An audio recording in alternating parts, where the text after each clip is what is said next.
Hello everybody, this is Justin Jones and I'm with Masonic Improvement. I am by myself right now doing a live, waiting on Dennis, and we'll see who comes in and we'll just see where the conversation goes once we get started. I am going to find my link real quick so that I can share this with everybody and we can get going. We get rocking and rolling. All right, there's this.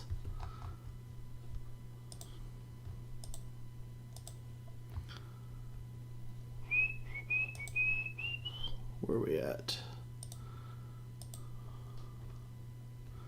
She's going to post the link to this live in the Masonic Improvement Facebook so everybody can see it.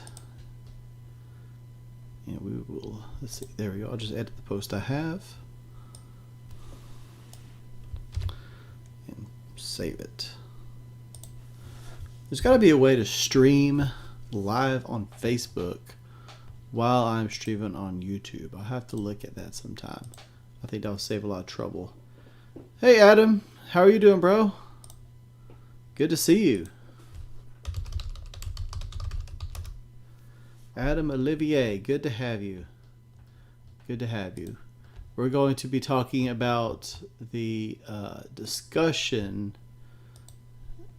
that took place on Masons of Texas over the week. And so it should be a pretty good conversation, I think.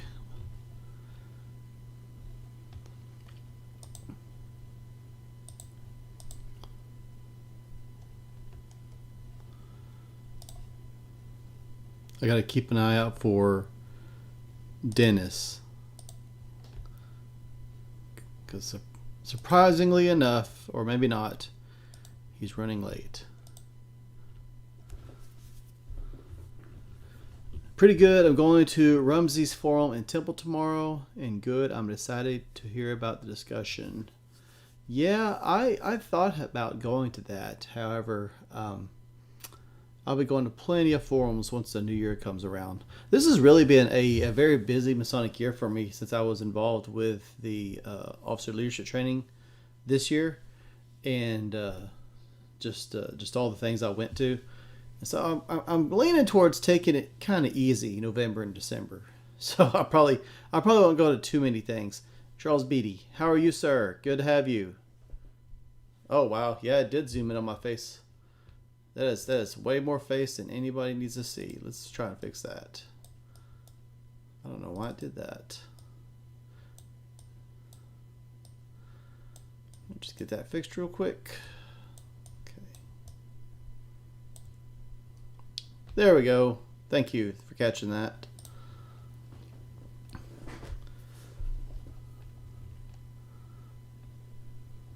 Just give that a second to reflect. And oh yeah, okay, I was going to the conversation. I won't list the particular website. If I already did, then I'll be careful not to do it again. But I'll be sure not to list that particular page. All right, so we are waiting on Dennis. I'm tempted to go ahead and just get rolling. We got two people on here right now. Let's see. So Adam, I know you probably. It is Adam, right? Adam Olivier, right? Am I just totally just missing your name up? It is Adam. Yeah, it's Adam. Did you see the Facebook post that I'm talking about? I'm sorry, Adam. It's been a long day. I thought it was Adam. And Charles Beatty, I don't know if you get on Facebook a whole lot, but I also don't know if you're a Texas Mason, but if you saw the post I'm talking about, then that's what we'll be talking about. Adam, did you have any thoughts on that conversation? So the prompt was, Texas Masonry would be better if we could, and then there's a blank, fill in the blank.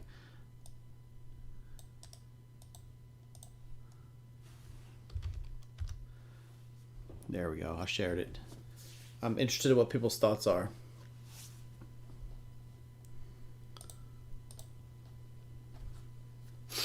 And I tell you, so Dennis gets very excited about getting on Zoom and recording something and going live. And then I send him the information. Excuse me a second.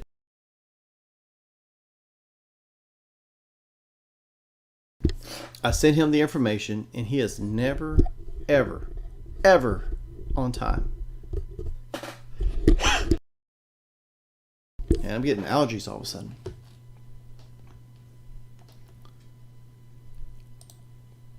But going back to that post in that prompt that I shared, there were a lot of different opinions, differing views.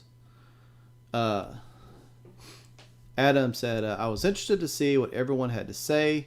I am a bit cynical, I think, but I feel like most lodges are on the way down, are going to go down. Only some will be saved, and only some are. Let's see. Okay, this thing keeps going.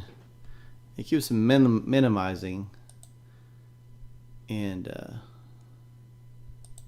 let's try that. It keeps minimizing and jacking up the display. All right, let's see.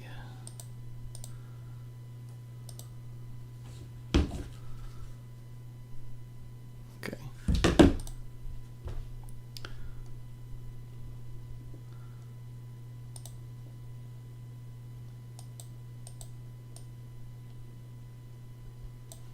My display keeps messing up today for some reason.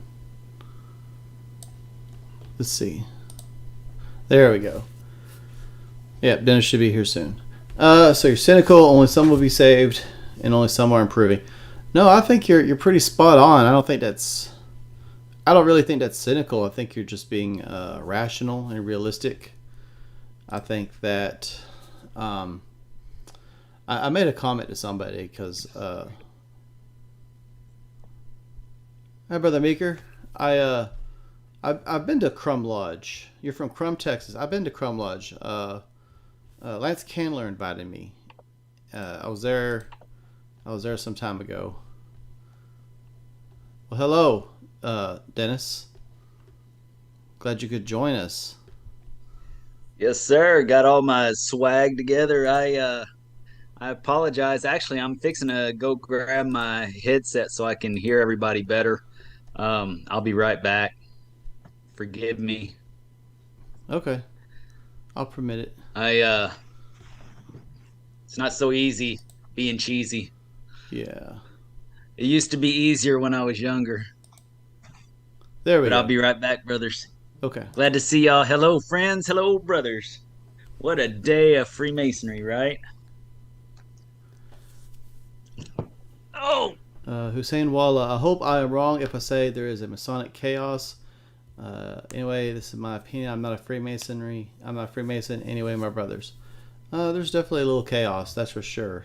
Regardless if you're a Mason or not, there's every organization has a little bit of chaos.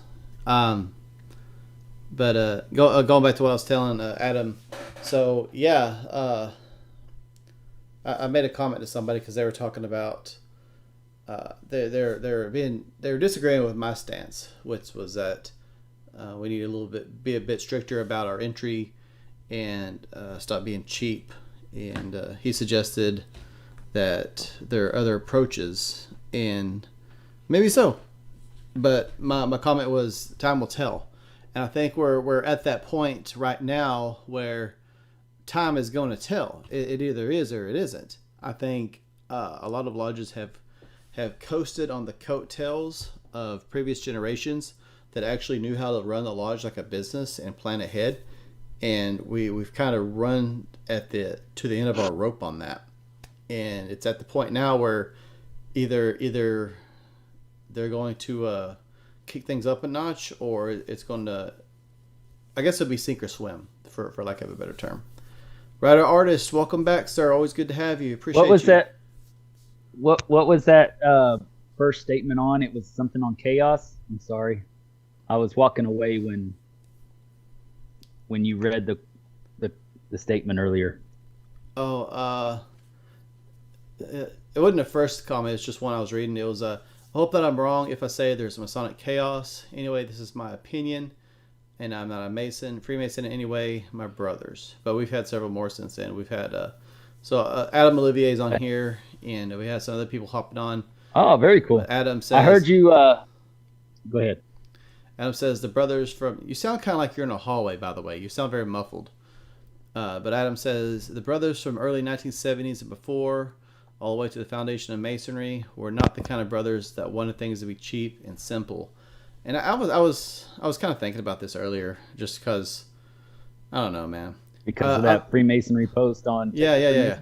But I think a lot of people, when I say Freemasonry shouldn't be cheap, I think they kind of jump to the conclusion that I mean expensive, and that's not necessarily the case. I'm not saying expensive. I'm just saying we are absurdly cheap right now. Oh, I am. And I am. Well, and that's a whole other. There's different places you could go with it, right? But the dues we have, if you look historically, dues were way higher than they are now. Degree fees were way higher. Everything was way more expensive, and when we had a huge influx of members in the 50s, the mentality was, well, we don't need to be expensive because, I mean, we can cover everything with really low dues, and that's what we happened. have more than enough. Yeah. So when the up. membership swelled, they were more than happy to drop the dues cost. But then when the membership declined, well, we've always had low dues. We don't need to raise them. We'll just fundraise. And so instead of going back to where we were before with higher dues and degree fees, we took kind of this victim mentality, like, oh, we're on fixed income, blah blah blah. Dude, everyone's on fixed income. We're all on fixed income, unless you're in sales and your income fluctuates based on your success. We're all on fixed income. If you're on salary, you're on fixed income. If you work hourly, unless you get a whole lot of overtime on a regular basis, you're on fixed income. And so this idea that we're pricing people out, to me, is a little bit absurd. John Can I say something real quick on that? No, because I can't hear what you're saying. God dog. Okay, I'm jumping off and I'm jumping back on, but I'm speaking on that topic. Okay. So, John T. Thackeray. Hey guys, I'm not mobbed up, but I had a child with a girl from the Leopold Lodge, Manchester. They terrorized me via GM police. What is that? Grandmaster, could you check my son is okay?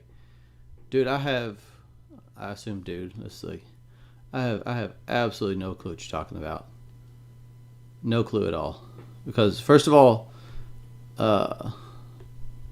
if Leopold Lodge is a regular lodge, there's no girl there. There's no girls. So I don't know I don't know, dude. There's no such thing as GM police either. You talking about like Grandmaster police? That's not a thing. So best of luck, man or girl. But no clue what you're talking about. Maybe talk to local police. Hussein, so this chaos reflects old ideological problems and newer personal and financial greed.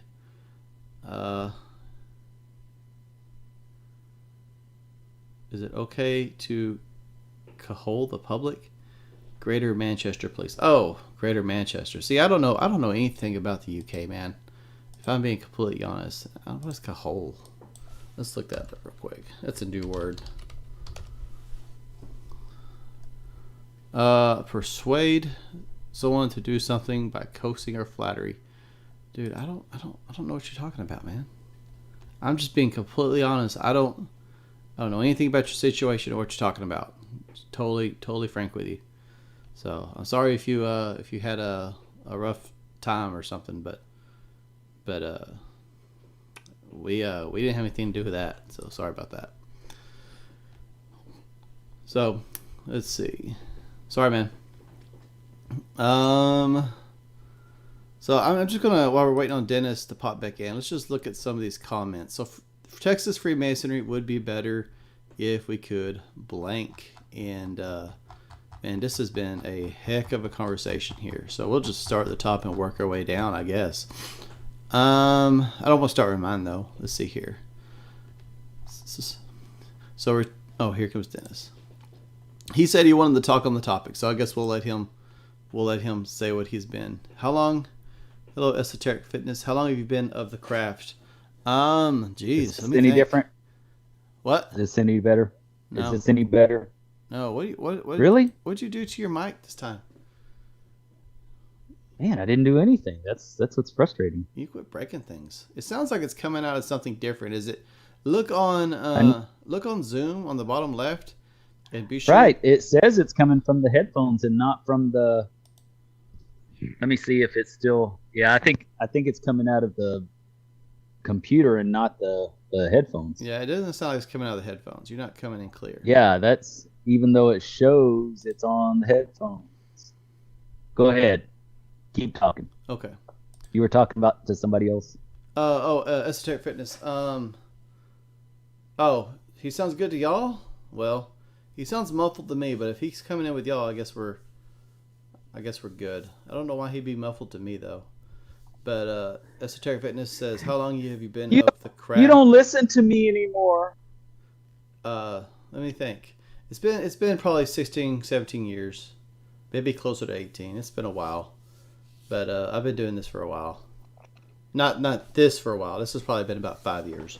But Freemasonry, it's been. I got out shortly after the military, and that was about 20 years ago. So it's getting close. Grady Johnson. I'm young enough to still be crazy, but old enough to know better. Okay. Welcome, Grady Johnson. Thank you for coming. It says both sound great. Well, okay. If everyone can hear you just fine, then maybe you need to get that thing out of your ear. Maybe my volume's turned down. Maybe that's what. Oh, you know what? Maybe. Say something else. Oh. You know what? Say something else. Oh. So last time this is what I deal with. So here's my volume. Last time you and I recorded something, I muted you so I didn't have to listen to it. I forgot. So that's what it was. Sorry. I just waited till your mouth stopped moving and then I would say something. So that was the problem. Bro, this is why we need subscriptions, guys, because we need to get rid of, him being our monitor. We need somebody full time to work keyboard, work the soundboard, and make sure that we're up and going every time. Oh my gosh, that's so funny. Do you guys ever watch the Masonic Roundtable? Funny went looking for them tonight and found you. Yeah. I have a few times. I have in the past. I used to watch him or listen to him quite a bit. I'm more of a podcast guy. I don't watch so much, but I listen. Mm-hmm. But I used to quite a bit, but I haven't so much lately. But I need to get onto something else real quick. That last statement that you had on cheap Freemasonry. Is that okay? Oh yeah, by all means. Can I go back to that so we can move on, because I'm so. I mean, we're kind of in a holding pattern waiting for you to get your computer fixed. Yeah, because my computer was all messed up. Something was all jacked up. So first of all, friends and brothers, I wanna thank you all for coming on the show. I'm so flattered by all the requests. We've had 2 people that came on our Facebook page and said they wanted to subscribe. One of them is a 50-year Mason, and one of them was 92 years old that wants to subscribe to this channel because they are enjoying the content that we're giving. And so we must be doing something right, because we're not, not all the older generation, not all the mentor generation has decided they hate us yet. So we must be doing something right. So that's exciting. I just wanted to say that, and I'm so proud to be here today. But on cheap Freemasonry, I'll give you a little different take on what he was saying. He said that it was because we had all these members and we just never grew out of that. I take a little bit of a different stance on that. So you're admitting that you're wrong before you even get started? So That's not a very good argument. it's still relevant to what he was saying, so I don't make him sound like a complete idiot. Oh, but okay.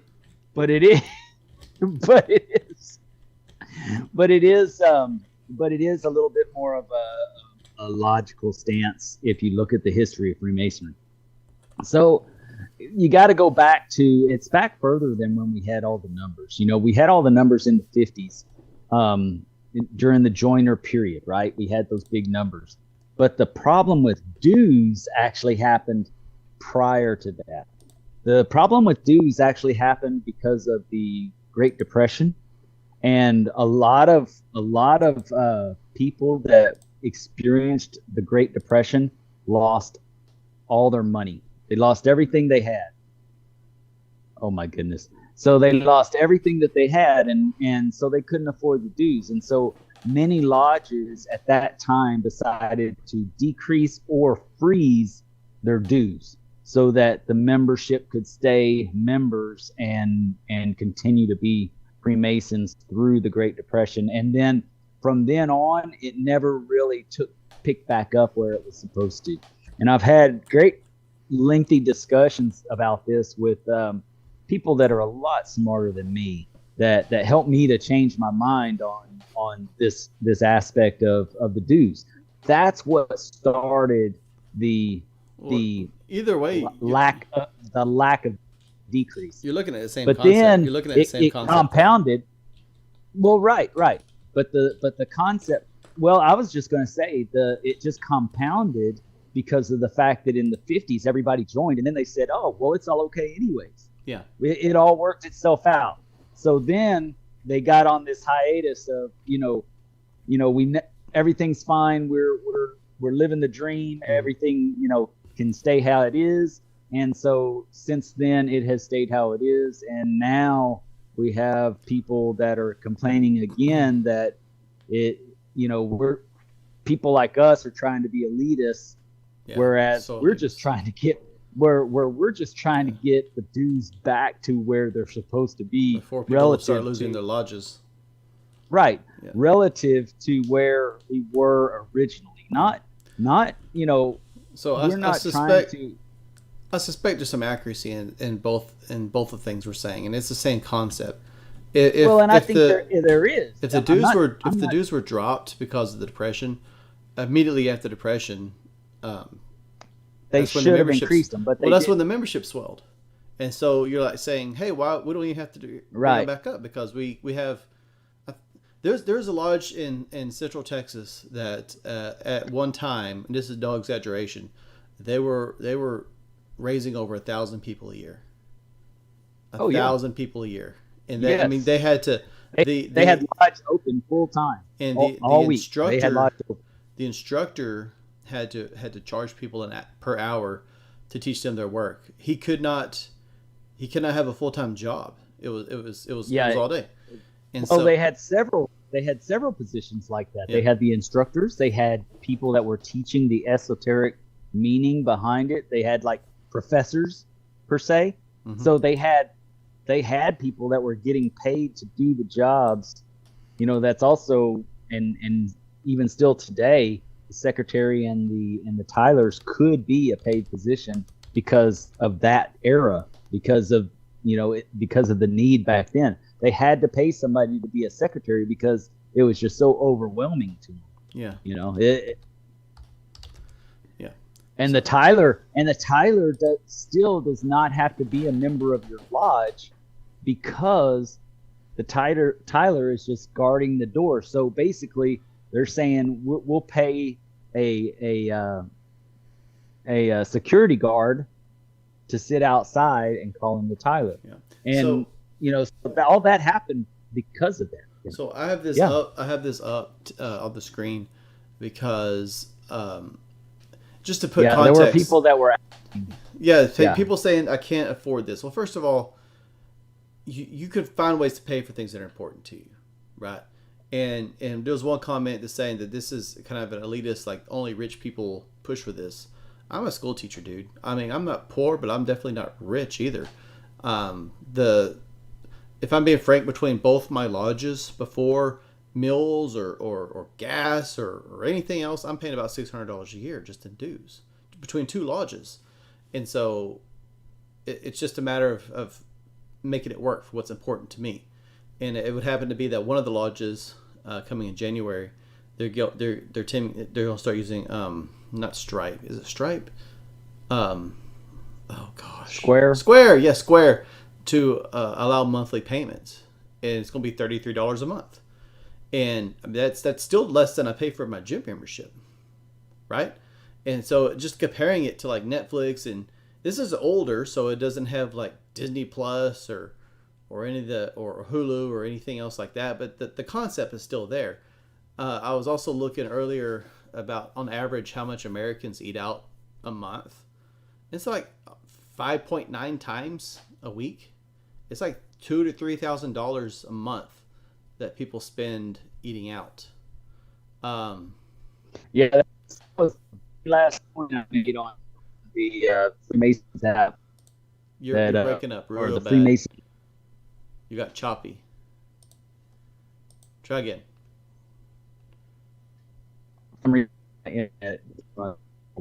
What? That was, for some reason, my internet became unstable all of a sudden. I don't know why.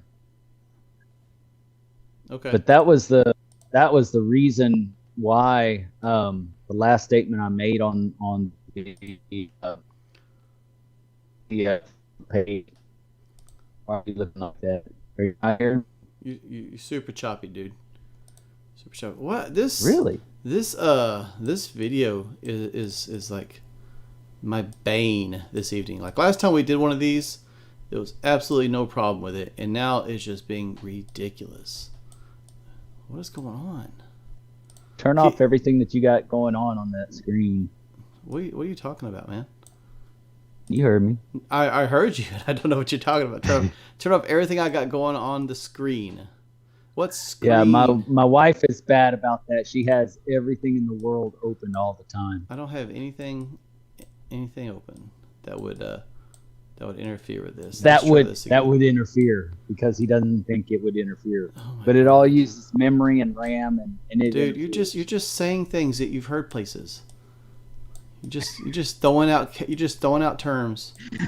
Dude, I grew up on this. Oh, you didn't. By the way, while he's having difficulties, I sure did. You were old before they even had dial up. Dude, I can. Well, you're right. I can give a full thing on how to build a computer, how to network computers, and all of that. And we had to learn it without people teaching us how to do it. You know, we developed that. I guess when I went to, but I want to give a shout out for the day. You know, for the week. Does anybody know what this is? Hold on, I'm not watching. That is the ultimate symbol of time. It's coming. An Aztec death whistle. The Reaper is coming. Oh, those are awesome. Have you ever seen one? Those are just the most awesome things in the world. What is that? This is the Reaper. This is the Reaper. The Reaper. The Reaper. Okay. The Angel of Death. Wow. This week, brothers, if y'all didn't know, is Dang it. is the week of the Day of the Dead. This is the celebration in Mexico that they have when the time frame that they have that they can connect with their parting ancestors. You know, you seen the movie Coco? Me? Yeah. Yeah, so you've seen the movie Coco. I've seen Coco. And this is the week of that. So if you've seen the movie Coco, this is that time period for our brothers in Mexico, and in honor of them, I got this in Mexico. And there's no skulls in masonry, but this thing has skulls going all up and down it. Yeah. And then it has the Angel of Death down at the bottom. This is my favorite necklace of all. But anyways, I saw you wearing a necklace. I thought that was maybe your life alert or something. Just so, I didn't want to say anything. That's awesome. That's awesome. It might as well be right now the way that I've been. But, so I guess when I switched to when I went to share screen, I guess that jacked up the screens here. So I'm sorry guys. I stayed on that, so I didn't look over. So that's my fault. Let's see. We got some comments here. Yeah, Jonte Thackeray, again, apologies. I'm interested, though. Have you ever known a lodge to duck justice or manipulate the law in your localized opinion? I've never seen it in my localized opinion. What about you, Dennis? The lodge to duck justice. The lodge hasn't needed to. I've seen brothers who have tried to get out of things, utilizing the kindness of other brothers. Mm-hmm. I mean, we see it all the time, and people think that just because you're a Mason, you don't get speeding tickets. Yeah, you see that kind of thing. Yeah. But it's not like you think that it's some big conspiracy that we're all going to make sure that we stay out of trouble, because the reality is that if somebody is doing something illegal, it goes against our fraternity laws and our obligations. Mm-hmm. And now it's up to us if we're going to report that or not. But at the same time, if I witness somebody doing something wrong, I can get them expelled from Freemason. And so the ultimate idea is that we're holding each other to a higher standard. It's not so much that we're manipulating the law. Now, I can give you for instance, back in the 80s when it was more of like that in one of the lodges that I'm a member of, and they almost lost the lodge because the brothers were halfway crooked, and there were a lot of them because they were all recruiting each other to come into this lodge, right? Yeah. And it was halfway crooked, and it almost became the demise of the lodge. But now we are no longer in that, and we've gotten back to what, the basics of Freemasonry.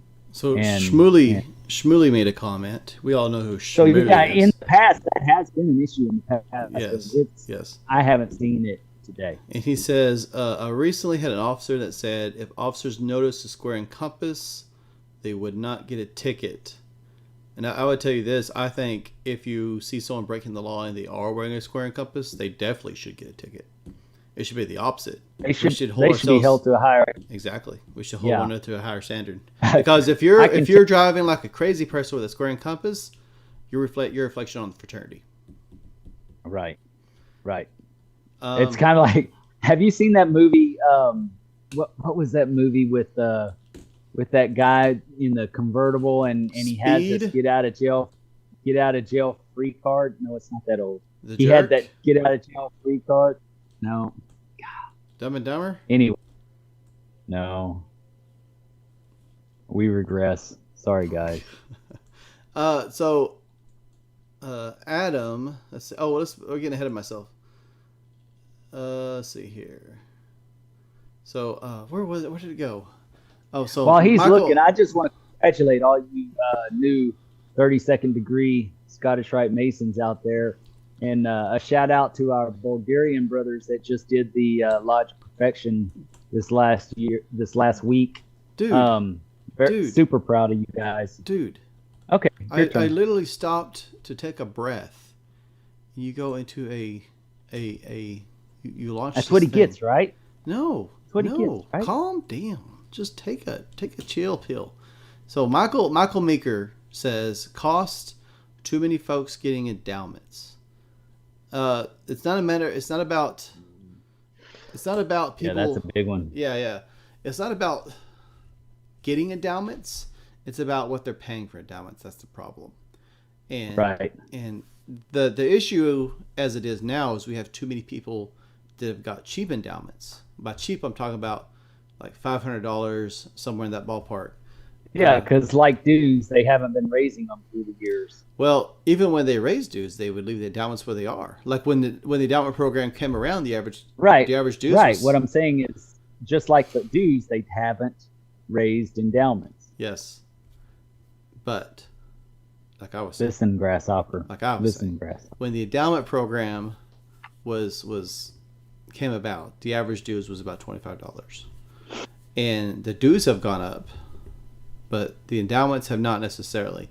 So when the dues were $25, 20 times your dues was $500, right? And now in most lodges, the average is probably about $100, and the endowment is still $500. That's 5 years. That's 5 years worth of dues. So a lot more people are going to be more inclined to just endow. But what they don't understand is the returns are going to be the returns per Grand Lodge law is going to be 5%, give or take a little fluctuation. But the fluctuation is not enough to really even bother with. So you're going to get basically $5 per $100. Thank you, Dennis. Thank you. Yes, so you're going to end up with about $25, and your endowment is, I mean, not your endowment, your per capita that Grand Lodge is still going to require from most endowed members, currently, is $27.50. And so not only are you losing the money that you would have gotten off the dues, but you're also going to lose the per capita. But if you don't have that balance, which most of the lodges don't, then it's a downward spiral to death to your lodge. So the takeaway is that endowments need to increase, and they should be a sorry, the video, I was watching the video of my son. It looked terrible. I'm sorry.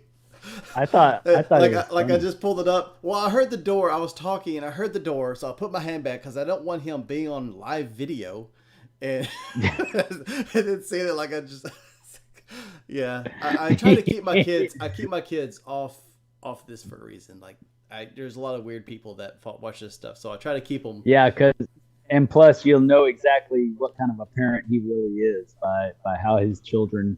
Oh yeah, definitely don't interact the way they interact with video. Yeah.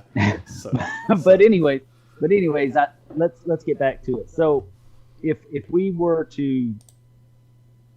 had a resolution in Grand Lodge to where the endowments were required to be, let's say, 15 times the amount of dues, then there would be no issue, because the dues would be to support your yearly income of your lodge, and people would have to start budgeting and seeing what it's costing them to run their lodge. And then the endowment would be 15 times that. So if they do get it, then it's going to be a benefit to the lodge and not a detriment to the lodge.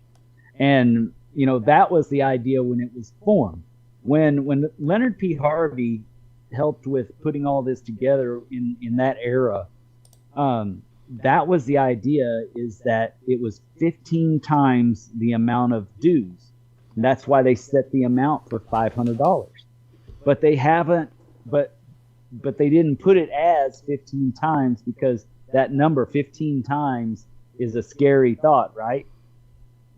But at the time they were thinking, well, if we can get all these members of today back in the 80s and 90s to endow, then it will support the lodges going further, because there were 20 times the members back then. They realized that the decrease of membership would be so dramatic over the next 20 years, 30 years, 50 years, that they realized that. So they figured if this generation will all invest in endowments, by time they're all gone, and they were thinking about their demise, when they're all gone, their money will still help support the lodges. And that was the idea. If you really dig deep into the thought of why endowments were created at the specific time they were created, then you'll realize that. Why are you looking at me like that? Who, you? Are you learning something? No. It's about time you no. Shmuley said. But since then, we haven't kept up with it. That, just like everything else, we haven't kept up with it. That should be the growing theme of the night. We just haven't kept up with it. So he says, deceased endowment is well, I'll just read what it says. Deceased endowment is the best thing lodges can do. I bought my dad one a few years after he passed, and now RML will get more money because of that deed. Deceased endowments are awesome. Yeah. And if you don't have somebody in your family to buy one for, buy it for one of your charter members of your lodge. Yeah. We're missing some comments because we're getting ahead of ourselves here. Let's scroll back a little bit. Take a few steps back. Okay. So Adam Olivier said, I won't repeat what he said. I make a certain amount a year after taxes. A third of that goes to rent. I pay $500 a year in dues for my mother lodge. Well, good for you, man. It's about $100 more than my most expensive lodge. That's admirable. And I've been to his lodge, and man, they have quite a bit invested. Like they have a very nice investment account. If masonry isn't extremely valuable to brother, then they aren't at the right lodge. And yeah, man, I agree. Like if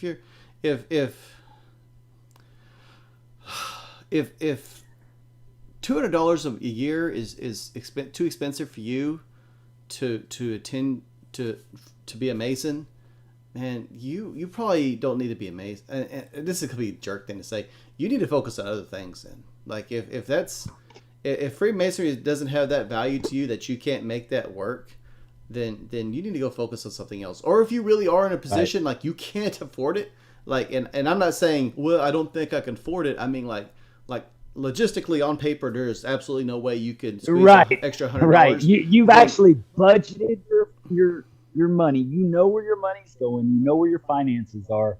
Then you make that decision. Yeah. Then you don't. I'm just clarifying. Yeah. If the money is just not there, no matter how you work it out, you don't need to be messing with the fraternity anyway. You need to be going and working, doing something extra, or going to college or something. Like it's just straight up and not trying to be a I'd like to be an investor of fine automobiles, but I can't afford it, so I don't do it. Yeah, exactly. Exactly. It's a simple fact. Yeah, like if you can't afford it, don't do it. There are hobbies. Simple as that. Exactly. There are hobbies that I would like to pursue, but I don't have the time or the money to do it, and so I don't.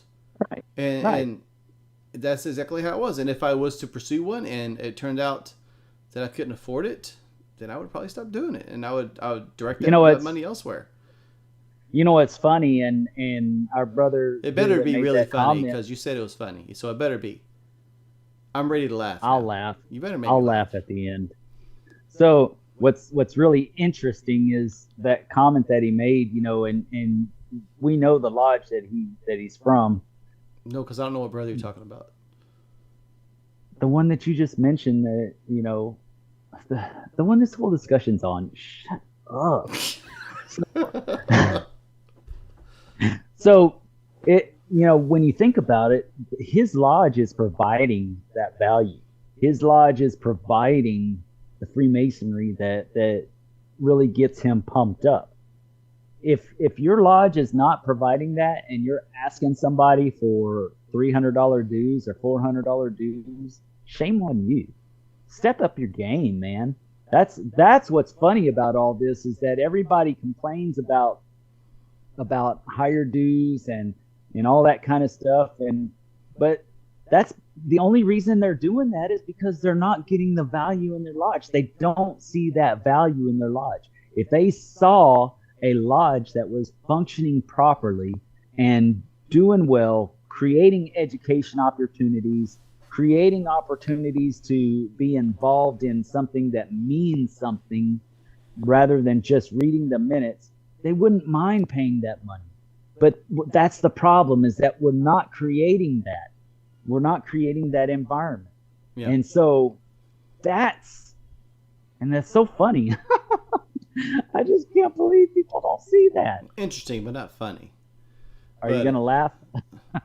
Oh, or is that anyway. I'm sorry, you guys got to pay attention. No. No. I'll put you on mute again. I'm sorry. No, I agree. By the way, guys, you like this shirt? Look at that. Yes. That is the Masonic Improvement shirt. This is the polo. Yes. This is it. I'm running on the Masonic Improvement death whistles. And then we got the hat. I can make that happen. I bet you. And I probably will. I'm going to have to buy one.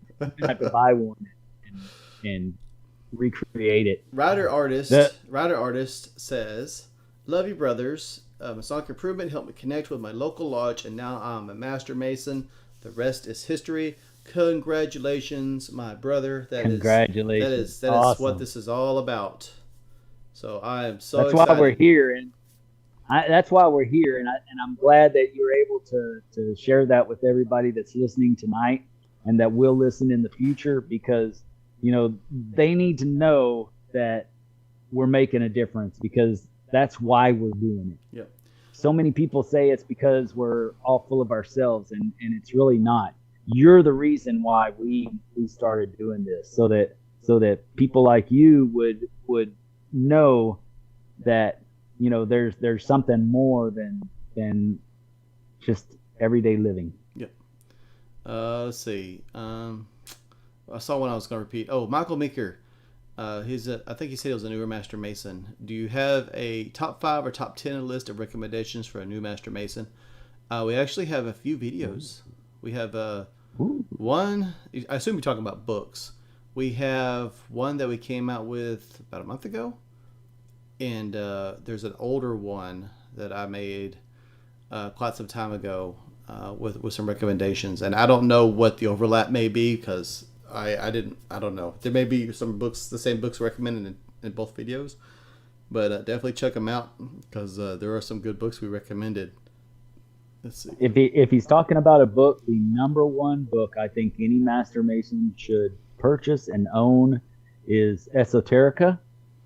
It was written by Albert Pike and redone by Art de Hoyos. And I think that's where you should start, because that's going to dig deeper into what you just joined and what you just did.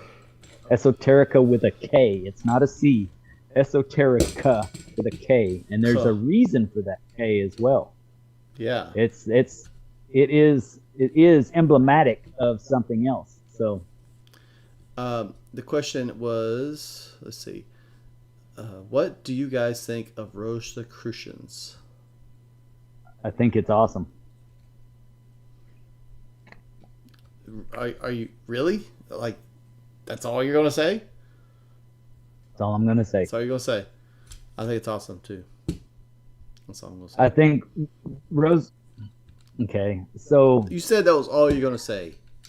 Well... You can't help it. I tell you what, pay attention to the video that's coming up. I'll tell you got what. I'll tell you what. I'll tell you what, Bobby. With propane and propane access. But we've got a brother coming on. Our very next recording is going to be with Brother Paul Reyna. Mm-hmm. And he is one of the foremost experts on esoteric Freemasonry in this state for sure, and quite possibly around the world.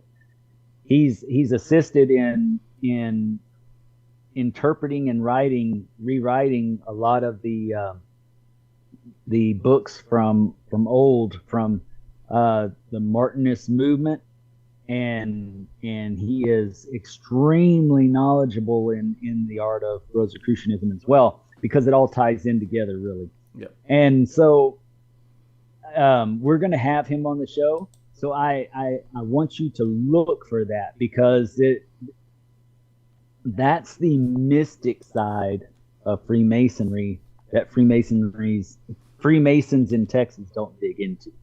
They don't understand it. And we have a couple of Rosicrucian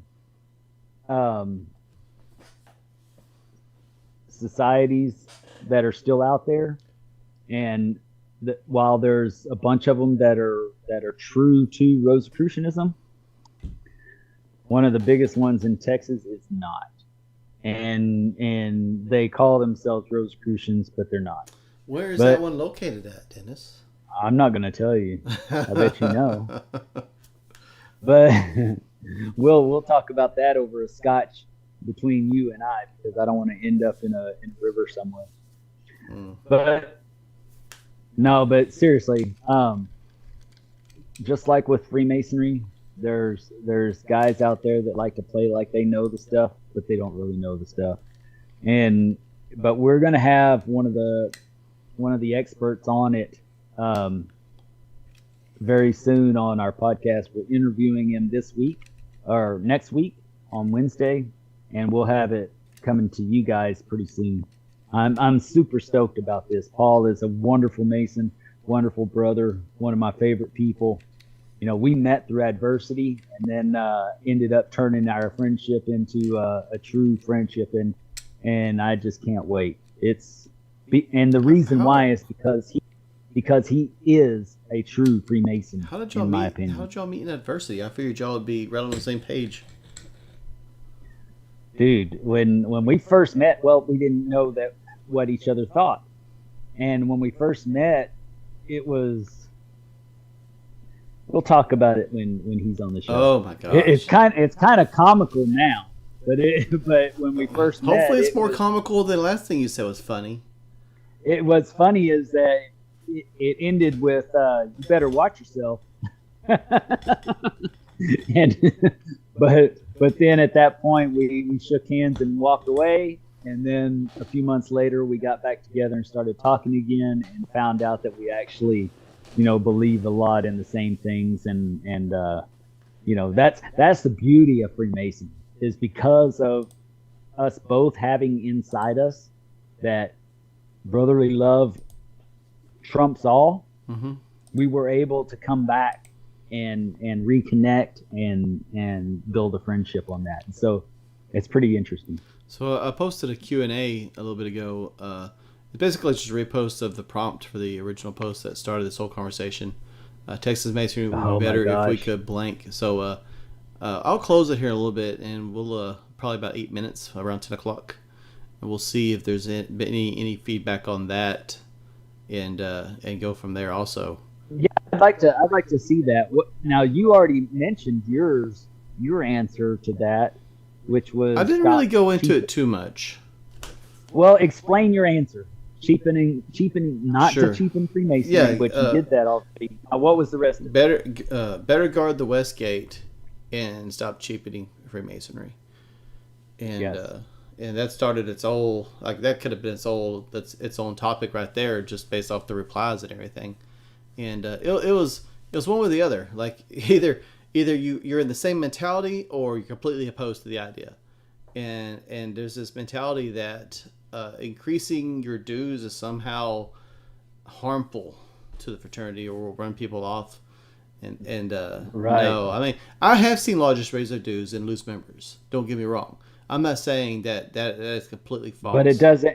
I have never seen it lose enough members to shut down a lodge. Well, if I've it's always not, seen it do the opposite. yeah, if it's not presented right, then yes. If it is presented right, then you probably won't lose anybody.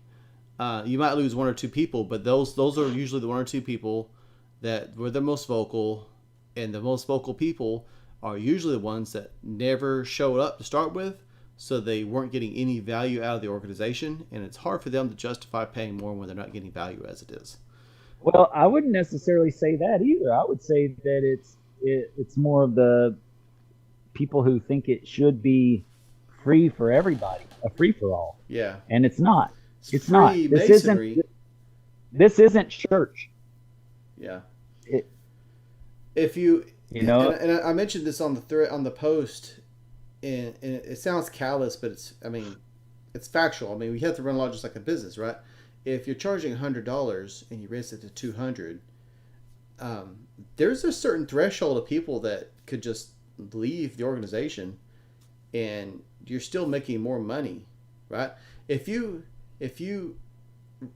double your dues, this is the worst case scenario, but you'd have to lose half your members and you'd still be at break even where you were. And so if 5 people walk out, 6 people walk out, 10 people, depending on your membership base, you're still better off. And frankly, sometimes you have to trim the fat. Well, and here's the bottom line, is that the members that leave are the ones who thought they joined a service organization. Mm-hmm. Those are the members that leave. The simple fact is that every lodge there is, every single one, is a corporate charter. A corporate charter. Mm-hmm. A 501c10 corporate charter with the state that says they are in business as a fraternity. In business as a fraternity. Yeah. You have to support that business. It's not that you're a service organization. You are in business. There's going to be a meme someday of me saying that. You are in business. But anyways, I regress. I want to say, but that is that it is a corporate charter, and most people don't even know that. Yep. That every lodge has their very own corporate charter, and if you lose that, then you will start paying taxes, and you will lose your lodge anyways, because your dues would not support paying those taxes. I can assure you. I was listening. If they can't afford paying taxes, how are they going to afford paying taxes? Go ahead. I would love to. I was listening to the Masonic Muscle podcast earlier this week, and he was interviewing John Nagy. I never get his name right. Nagy. Yes. But he was a huge influence on me coming back to the fraternity with some of his content back in the day. I'd love to have him on the show one day. But it wasn't Nagy. It was the just throughout the conversation of the podcast. But it was said when I pay to get a gym membership, and I'm paying to go to the gym, I don't pay to go to the gym so that I can run the place. I pay so I can go work out, right? And it's the same mentality with Freemasonry. People don't pay dues so they can come to business meetings, right? They come to get Freemasonry. And if we're not offering that, then your lodge is dead. It's dead. Right. And sometimes the tail can't always wag the dog. It's hard to justify higher dues if you're not providing value, but it's also sometimes harder to provide value if you don't have the high enough dues to do so. But right. I think you have to push for both at the same time. But people don't pay they don't pay dues just to come to business meetings. I can do that in several organizations for free if I just wanted to go see business meetings. You may talk now. I will permit it. Thank you. I appreciate that. Don't mute me on your microphone. What? Sorry. The reality is that what you do is you sell the vision. So first you have to have a plan on what you're going to do with those funds before you raise the dues. And ultimately, if you're doing like you're supposed to be doing, like Grand Lodge asks you to do every year, which is do an audit of your lodge, you'll know where you really stand with your finances based off of those audits. And you'll know if you're living off of fundraisers or if you're living off of your dues.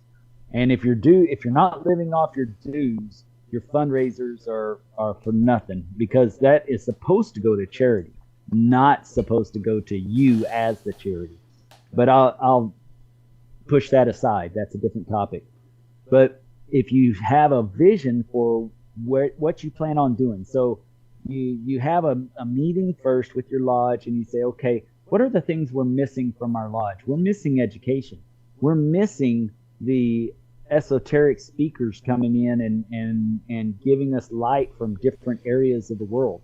We're missing the banquets that we all seem to enjoy so much and are willing to pay to go 100 miles away to enjoy a banquet with a bunch of brothers when we could be doing that here at home. Mm-hmm. We're missing those things.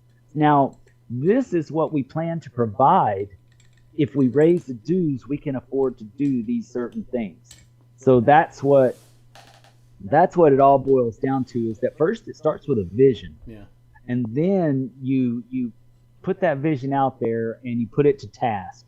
And then once you decide what it's going to take to provide that vision, then you raise your dues accordingly, so it not only pays your bills but also pays for the vision. I mean, that's in my opinion, that is the single best way to approach the idea of dues and making sure that it's worth the money that you're asking people to pay. Yep. And more than likely, once they realize what all they're missing in Freemasonry that they could be enjoying, they'll want to pay those higher dues so that they don't have to travel 100 miles or 1,000 miles to get the Freemasonry they're looking for. I would love it if I didn't have to travel to other cities 2, 3, 4 times a month to enjoy the Freemasonry I'm looking for. But I have to, because it's not offered where I'm at. Yep. Shmuley says, thoughts on the Golden Dawn. Who is Dawn? That'll be Why in that gold? conversation. That we could touch on that. We could touch on that a little bit in the upcoming conversation as well. You don't know what the Golden Dawn is? Yes, I know what the Golden Dawn is. Okay, so that's more of an esoteric question that, yeah, I dig it. Yeah. So there's certain things that we're not going to outright say on this podcast. it's because Dennis doesn't know. That's why. Yeah, I don't know, but I'm not going to speak on these different organizations, and reveal what they do and what they don't do and stuff like that, because frankly, that's for them to discuss. But I certainly appreciate what they do. I appreciate what they're doing. All these different organizations, the Golden Dawn, the Rosicrucians, the Martinism, the Martinist groups out there, they're seeking light. They're seeking answers, and they're trying to look at they're trying to find the answers. They're trying to find the answers to the questions of how, when, how, why, what is God. I'll say this to that, because I don't know a whole lot about. I don't know. I'm aware of the Golden Dawn and like Rosicrucianism. I don't know a ton about them though. But I'll say this: Freemasonry was not born out of a vacuum, right? And if you look historically, if you read up on like ancient mystery schools and some of their approaches and some of the things they did, it's, especially if you're a Freemason, it's going to look kind of familiar. And many of these other organizations, even if they seem modern, they we all have common ground. I think it's just Freemasonry is the oldest or the most well known, but to say that I wouldn't say it's the oldest, but it's the most well known. Yeah. To say that like the ritual and everything we have is exclusive, right? But the lessons are not.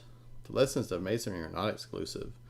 And I remember growing up, because I grew up Southern Baptist, like pretty religious, and I'm still really religious, but I grew up, going to Bible school and all these things, and a lot of the stuff that we were taught in Freemasonry, it's like, man, I've heard this before. This is not anything new. So, my point is, like, you can ask about these organizations, but we all have a common ground at some point. Well, and here's my take on it as well, is that we do have that common ground because we're all looking for the same thing.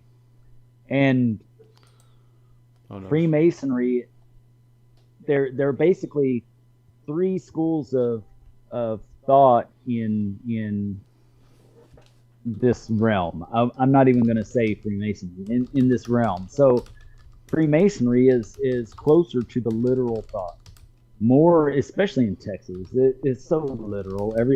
People that think more literally think Freemasonry.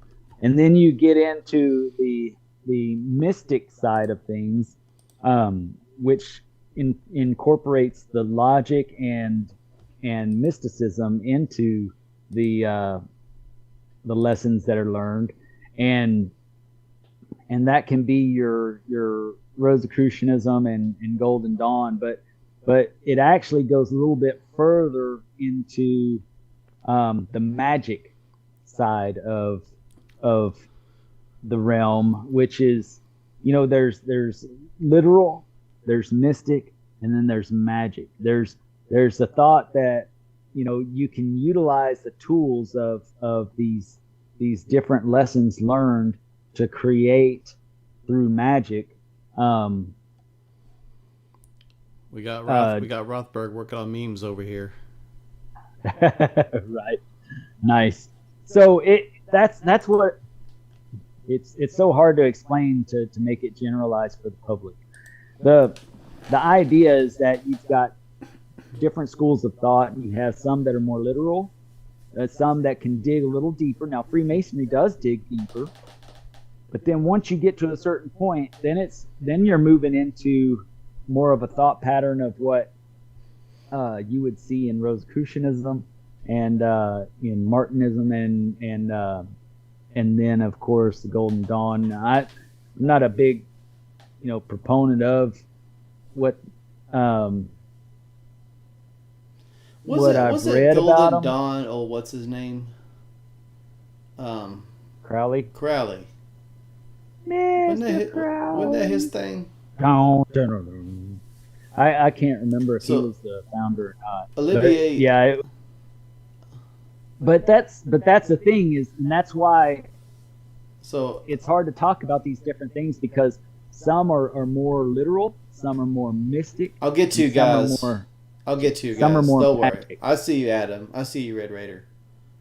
Let Dennis do Go his ahead. thing. Oh, okay. So Olivier says, y'all's I'm merchant. just having a hard time explaining this. Go ahead. Adam Olivier says, y'all's merch is awesome. Y'all should consider making a Masonic Improvement lapel pin if you haven't. And then Red Ranger says, I could get behind a pin or a challenge coin. I've been saying we need a pin for a long time, and here's why. So we've been getting a lot of members. Like, now I'm not talking about subscribers. I'm talking about the membership. It's been growing like really quick, and I want something that's reasonably that's good quality but reasonably inexpensive that we can send to like the boosters and everybody as a thank you. I haven't thought of a challenge coin though. I like that idea too, a Masonic Improvement challenge coin. Because whenever we go talk at lodges, we can present the challenge coin to the master or something. That'd be pretty cool, I think. Or we could present the lapel pin to the master. Or the lapel pin. Yes, I got a child. So you just I saw that. I heard that. I think that's a great idea. We just hadn't gotten there yet. We just developed the apparel. But that's definitely in the works. We've been talking about that for a while, and we will definitely do that. It's just a matter of you've got to remember that all this that we're doing is us paying for it. So it takes a little bit of time to grow what we're trying to do here. But we now have the shirts and the hats, which we might as well start selling them. I've been working on my website for Square Image. It's my company that's making it, the Square Image company that's making this stuff. And I've been working on that website to not only sell my own stuff, but to throw our stuff on there as well, for you guys to pick up. But the numbers of what we have has been limited because this is first design, just making sure that it all worked out right and everything came together the way we wanted it to. And so it's just a works in progress. But man, I am totally down for that. I think that we definitely should have at least one or the other to begin with. I would rather have a lapel pin than anything because it promotes more of what I stand for, which is we should think more of our Freemasonry than just blue jeans and overalls.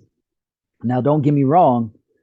I know a brother that wears overalls and then he wears a jacket over it. I love that. It's the best of both worlds. he's being him, and I love it. But at the same time, I think that we've cheapened Freemasonry, and we don't hold it in enough reverence. Now, my personal church, I wear a sports jacket to church, minimally. Sometimes if I'm really feeling lazy, then I'll wear a button-up shirt, whatever. But normally I'm wearing a jacket because I feel like it's a place of reverence. And so I think the lapel pin would be the best option first for us because it stands for more of what we believe in.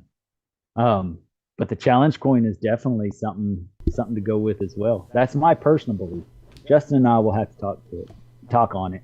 But like I said, this is a works in progress, and we're paying for this as we go, and so it's not so easy to just start producing all this stuff for everybody. We've done some swag, and now we've got to sell it, and we'll do some more swag, and we've got to sell it. Yeah. It's a process because we're not getting rich off this stuff. Believe me. Yeah. We're just trying to get people to recognize the symbol, get on the show, listen, because it's you guys that are driving us to talk about the thoughts that y'all are already having. Yeah. Y'all are already having these thoughts, and we're just putting it out on the air for you guys. And so we definitely want more people to know about it. So we're starting with the swag. Yeah, I think as we sell Raider, as we sell what we have, then they'll probably open the door to expanding the content of our merchandise. But I think a lapel pin's a great idea. A challenge coin would be cool, but I definitely think a lapel pin based off the reasons, like Dennis is saying, like a lot of people would wear it, and a lot of people collect these kind of things. Well, so. I on my lapel, I keep my square and compass with my moonstone on it that I got for the Grandmasters initiative of raising money for the library and museum. I recommend, if you haven't done that, to buy one from Grand Lodge, Texas. I recommend that because it directly supports the library and museum. But on top of that, I also have my Sam Houston Hall of Fame pin. And once this year is over, and as soon as we have lapel pins, I'll have one of our pins right there with my lapel pin. I don't like a bunch of them on my shirt. I think that's tacky. But I will definitely I was going to suggest a Masonic Improvement lapel extender so we can fit all the pins on it. That's awesome. Like a pull out? Yeah, like a pull out. So you can just just show them all off. Like a breastplate. We'll have a Masonic Improvement breastplate that says Masonic Improvement, and then we'll put all the pins hanging down off. Yeah. That is awesome. Well, you know how in Roll Arch you have the high priest that has the breastplate? It'd be like that, but it's just for lapel pins. Well, I have so many ornaments from the AMD, from the Allied Masonic degrees. I have a what are they called? I don't know. I just lost my words. It's a medal. I have a medal for each one of those, right? So I have 30 of them, and it requires this big old giant piece of cardboard that you put these on that sticks in your pocket of your jacket, so that all of them can be displayed like a general. We ought to have something similar for Masonic Improvement. Shmuley was asking about a bolo, a Masonic Improvement bolo. And that's contradictory because we're about improvement, not taking steps back. So I don't know about a bolo. Well, I dig it because my grandfather was a bolo man. He's Texan. He's pure Texan, and he in that era that was the thing, was bolos, right? And I have some bolos. I have a Scottish Rite bolo. I bet you do have some. But I don't wear it. I don't wear it. I have it for sentimental value, but I think an actual tie is more appropriate. You know, it we romanticize the days of the westerns too much in Texas. You know, that was those times were actually a pretty rough time and a pretty ugly time in our history. So I I mean, don't know if, that if there's enough people that want a bolo, I guess we could. I mean, who are we to? I could make up a match. That's not a problem. But it's just having enough people ahead of time Yeah, to do it. yeah, yeah. I like yeah. So, I mean, lots of good ideas. I mean, these are the people that they're liking the pictures on Facebook, right? So, Well, yeah, obviously you're people that want to show off our stuff. So yeah, I think that's awesome. I think that's awesome that y'all want to. And so if we can get enough people to do bolos, I'm happy doing bolos. That's cool. yeah. It's a tie. What? Was that supposed to I be a said joke? it's a tie. Was that supposed to be a joke? I mean, we do a The poll. bolo. We could do a poll and see if they'd like one, but it'd probably be a tie.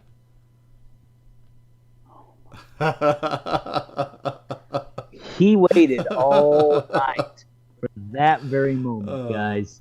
This is what I deal with. Yeah. I thought that's where you were going with it. It was like, is Dennis really trying to do this? He's not that creative. Am I really setting him up for that? Yeah, Of course I am. Teamwork, man. I thought we were doing teamwork. It's like, man, Teamwork makes the dream he's work. finally setting me up for my jokes. But whatever. Read off some more stuff. All right, This is let's cool. let's look through this. Let's see. So we talked about my thing, my response. Oh, I didn't talk about my response. Yeah, no. That's okay. It's fine. Let's see. Nobody wants to hear my response. Let's see. I mean, let's here's the thing, though. I mean, I mean, we could just work our way down, I guess. I don't have yours up here. When I come to yours, I'd like to read it, but there was one that said end things like the Confederate degrees. Yes. So Texas Masonry would be better if we could end things like the Confederate degrees, and that spurred quite a bit of conversation. What do you think? I truly agree. You know, that's again, it's romanticizing a time that was really a bad time in our history. No, we shouldn't forget that time in history, but we should remember it for what it was, and not remember it for a romantic feeling about it. And basically, our degrees are a romantic story on in symbolism to learn different values. So what values and symbolism are you showing by having the Confederates be the good guys and having the Union be the ruffians? You know, how is that good for Freemasonry? Yeah. I don't see it. I was I don't see talking to a brother, and I didn't realize this, but his great grandparents moved to the United States during World War II to get away from Hitler, and so he's Texan, but also from the outside looking in, right? And he's Right. like, I don't see why they lost. They lost. Right. And they're not coming back. Right. It's not ever coming back. History goes to valor. And so it's like why romanticize it? Like, you lost, man. I mean, Well, not only that, but it was based on a lot of it. Maybe not all of it, but a lot of it was based on bigotry, and it shouldn't have. Yeah. So I'll just leave it at that. yeah. I'm just not that guy. I'm sorry. There was a time when I stood for, yeah, it's part of history. Let's keep it there. Blah blah blah. But then I started, becoming enlightened through knowing Justin. His enlightenment just. I have that effect on people. Yeah, he just brought me to the light, and so Well, now I think differently. That's the beauty of Freemasonry. Another comment was allow more lodges to experiment and adapt to local conditions and needs. I would be thrilled to have lodges that allowed work in Spanish, or lodges that experimented with requiring thematic exams to move forward. costumes and musics and degrees, etc. Can't you use costumes and degrees? Yeah, that's all allowed, Yeah. including Spanish. Yeah, that's all allowed, and there are You some can't do lodges that Spanish in speak Spanish. Texas? Yes, you can. Yes, you can. What? There is a lodge that is Hispanic in Texas. So there are Texas, Grand Lodge, Texas jurisdiction lodges that do everything in Spanish, and that's okay. Yeah, I did not know that. That's interesting. yeah. There's one lodge that I know of that's in the Houston area that does that, and it's I totally agree. The only thing But I see here's on that comment that you can't do is music and degrees. right, Like you can do exams to move forward. Like you don't. and you they're don't, supposed to be. well, I They're mean, but supposed to be. aside from just the catechism, like the lodge decides when you move. Like the candidate didn't decide when they advance. It's the lodge. So if the lodge wants someone to turn in like a paper, or give a presentation before they advance, on top of the catechism that they have to repeat, that's completely at discretion of the lodge. Yeah, I do yeah, agree. because the lodge votes. The lodge votes. I do It's agree. the lodge vote. Anybody else's. I do agree that we should be allowed more experimentation. Um, and we kind of opened the door to that a little bit when we started allowing the walking lecture, right? Because some lodges are doing it, some lodges aren't, and the feedback, because that's all I do. That's the only way I'll do it, and the feedback has been huge. Like people prefer it. Like everyone's like, man, I wish I had that when I went through the degree, and so this kind of experimentation allows us. And if no one liked it, I probably wouldn't do it. So I think experimenting, like allowing to use music and degrees, just giving a little bit of room for creativity would make a pretty big difference. Without, Well, originally there was supposed to be music. There was supposed to be incense. There was supposed to be a lot more in the degrees than what we have. I got a book from Waco Lodge from the last festive board they gave to everybody, and it was a book of music to be played Me too. in lodge. Oh yeah, you Yep. were there. Me too. You were Oh there. yeah. Yeah. And so I mean, yeah, it was a thing. And it's like, And I went to Austin. They had a exhibition of a master's degree. An exhibition of a master's degree. Let me repeat. It was not an actual master's. It was an exhibition got it. of a master's degree that included music, and it was all music that was written by I believe it was Mozart, and it was just magnificent. They had a true composer that played the piano and did it all right there on set, and it was, man, that was probably the most moving experience I've ever had in a degree. This idea that all lodges have to be like cookie cutter with their work. I'm trying to think of a nice way to put it, and I can't. So I think it's as long as the words are correct, that's all that matters. You said you couldn't put it into words. Well, that's not what I was going to say, but okay. But I'll do it. I mean, I'm not scared. I know you have no problem talking when I'm trying to think here. But where was I even going with it now? You totally derailed me. No, this idea that they all have to be cookie cutter you can't do that. You can't, because even if all the words, like you're saying, even if everything is on point, the presentation is going to be different. There's going to be slight variations. No one ever gets the same degree, and certain people want everybody to get the exact same degree, even if it's good, even if it's bad, even if it has no impact really on the candidate like it should. That's what they want, and that is not. It's not feasible. That's a nice way to put it. It's not feasible. So allow some variation anyway, and let what works best work itself out. But I would say, to the point of that description that you read, that we have a lot more leeways than you know. It's just that we let a couple of people in the lodge run the lodge and decide what's going to happen, and say, oh no, that's not Masonry, that's not right, and so we appease them. instead of going with our heart and knowing that what we're doing is right and it's not hurting anybody. Yeah. That's so Red Raider. It kind of frustrates me when I see people. Go ahead. Red Raider said, Masonry in Texas would be better if everyone could put their egos aside and work for the good of the fraternity, make it less about accolades in my years and I dids and more about who can best work and agree. And I wholeheartedly agree. It should be That's the mission. That's why the mission, not the Raider. man. Yeah. That's why I love you, Red Raider. Yep. You the man. That's why we feel so close to you, Red Raider, because of that. So John, I know. And I know you mean it. John Escobar.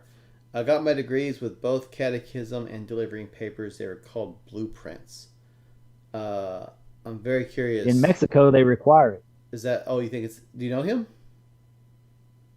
I don't know if he was in Mexico or not, but in Mexico they require. That's interesting. I'm curious where that lodge was. If you don't mind saying, John. So Olivier says, what do you think of the Grand Lodge allowing a lodge to practice the Red Lodge degree work? In Louisiana, they allow one lodge per Masonic district to be Red Lodge, from my understanding.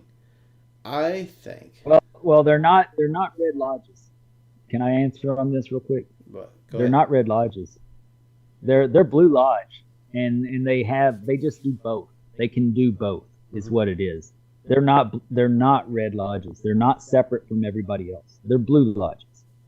I'm just want to clarify that. Sure. Because I thought the same thing for a long time, and I was corrected by a Louisiana Mason. I see. Okay. Well, I'll say I think that should be at least one per jurisdiction. Am I right? That'd be awesome. I mean, yeah, man. I mean, that'd be kind of it'd be a popular lodge because people go to Louisiana to see it now. So what's the harm of allowing it in Texas? Just say, look, it could be practiced in this lodge, or maybe ask for dispensation. Say, we want our lodge to be able to do this, and Grand Lodge could say that we're only going to allow so many lodges, and just I mean, why not? Why not? I think that'd be good.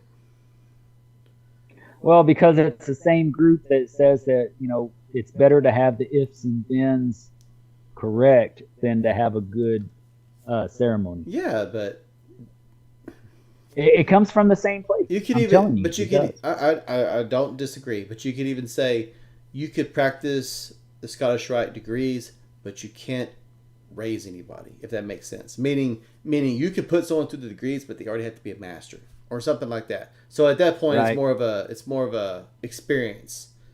So John, you're on point on this. He said he was raised in Scottish Rite in Venezuela. So he went through the Scottish Rite degrees, like we were just talking about, in Venezuela. Yep. So you're right. Yep. I mean, it was south of us. Yeah, it's Latin America. They 90% of them, 95% of them do that, and I think that's just magnificent. I've been fortunate enough to witness the lodge, one of the lodges that does that. While we're in a lull, I want to say what I responded to that blank question that nobody liked. Is that okay? I mean, all right. Yes, you may. Am I allowed? We have 10 viewers right now. So go ahead. No. We have 10 viewers right now. Go ahead and share, and I'll report back when you finish. Well, I tell you what. We'll let the viewers decide if they want to. No, go ahead. Go ahead. What I put on post. Go ahead. You got to say yours. I know. I didn't get to say I know. Go ahead. No. I talk too much. No, go ahead. No, I'll just sit in the corner. John says they call them red because there's a rite associated with it. Also, the chamber needs to have red walls. Ooh. But yeah, you're right. The degrees are blue. Really? The chambers that I have seen have all been black with of course writing on the walls and stuff like that to remind you of what you're doing, and interesting that it should be red. I've only seen black, to where it's like total darkness, doom and gloom, and to put you in the mindset of really what you're fixing to go. Yeah. Yeah. That's it. Either way, it's awesome. Mhm. I think either way, it puts somebody in the frame of mind they need to be when they're considering what they're fixing to join. Black walls are chambers for masters. Oh, Shmuley says something interesting too. I won't share that comment. But no, share it because it's about me, right? Go ahead, bring the dirt. All right, guys. Oh my gosh. No. I ain't scared. Okay. No, it's Red Raider. I think you guys know each other, don't you? Yeah. Called Right Worshipful Ramble. Yeah. Anyway. Shmuley says Lodge of Reflections need to Somebody's got to make it interesting. Lodge of Reflections need to come back to Texas Masonry. I don't know that they were ever in Texas Masonry. They're definitely in Commandery. And there's some people that really are pretty opposed to it because it's in Commandery, because they don't want to detract from the experience that it provides for Commandery. Differentiate. Yeah. But I think knowing the impact it has in Commandery, that if we could bring that to the Masters, then why wouldn't we? Like, if it's impactful there, it's going to be impactful here. Well, here's the thing. They want to keep the numbers up in the York Rite and the Scottish Rite and all that kind of stuff. If we knew it, if we learned all the mysteries in the first 3 degrees like we should be learning, then we wouldn't have any need for these other guys, right? Well, so they want to make sure and keep it all separate. Most Order of the Temples that I have attended, they didn't even use the chamber anyway. There was no chamber of reflection. Yeah, and that's disappointing. Yeah. So that's disappointing. Yeah, I mean, it is. So why not go ahead and just implement it in Blue Lodge? I think it would be very impactful, particularly if we're talking about the third degree, which we all know what the third degree is about. I mean, even the lecture explains it's what it's about. What's even more funny is that you're supposed to learn more going to these appendant bodies, and at least on one side of the aisle, you're not learning anything more. You go through the degrees, but you don't learn anything from it. It's just going through the degrees. Now on the other side, we talk about what we went through. What are you talking about? Scottish Rite? And people are joining those things because they want to know the mysteries. They want to know. They're not getting it in their Blue Lodge, and so they leave and go to the York Rite and the Scottish Rite. I don't think anybody really gets anything from the degrees, regardless what body you're talking about. No, they don't. It's what happens after. Yeah, until you talk about it after. But in one side, I see that happening. In the other side, I don't, because you have the same people that are running the Blue Lodge, running that other side, and they're not bringing the education that needs to be there. Mm-hmm. I'll probably get kicked out of it now. I'm a member of both, but I plan on bringing it back to one of them.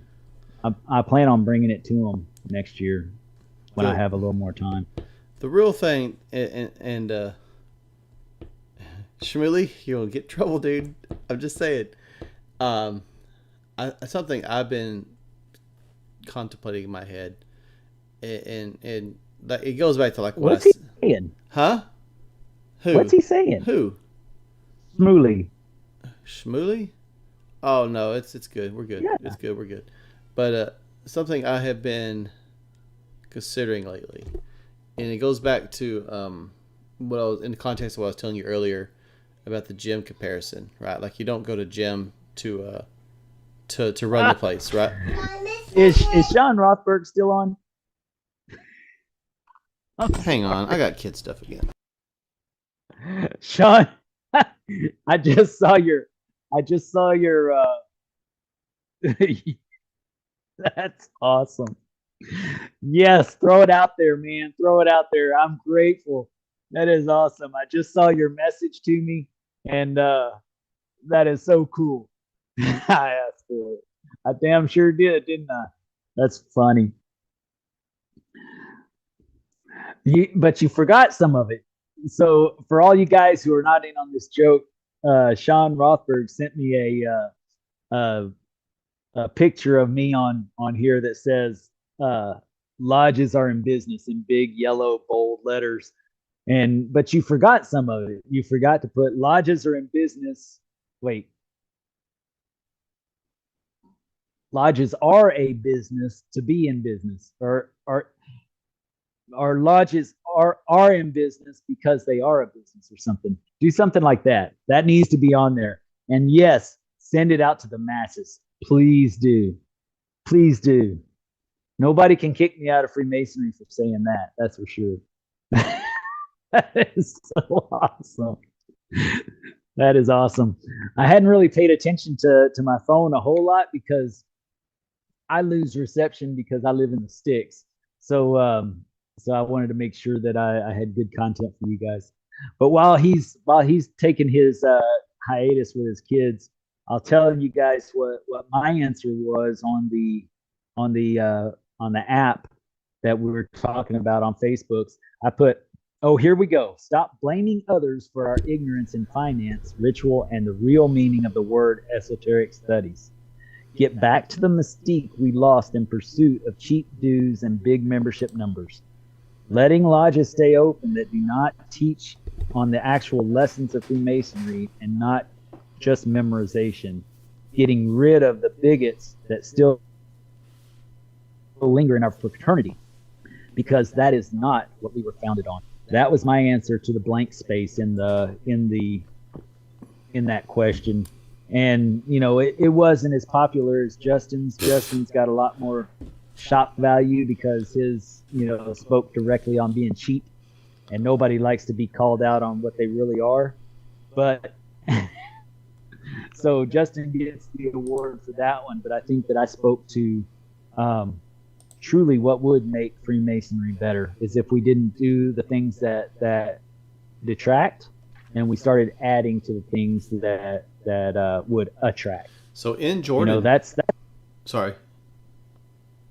Go ahead. In Jordan says, I think we aren't asking our petitioners what they really want from Masonry, and I agree wholeheartedly. No, we're not. We're asking them simple questions of who they are. We're not asking them what they think they're looking for. Well, we get a petitioner, we get excited, and we want them in as fast as we can, and then we want them to be a master mason as fast as they can be. And Speak for yourself. And we are speaking for you. This is what, but we're almost afraid, and I don't know why, but we're almost afraid to give people a real proper investigation. That.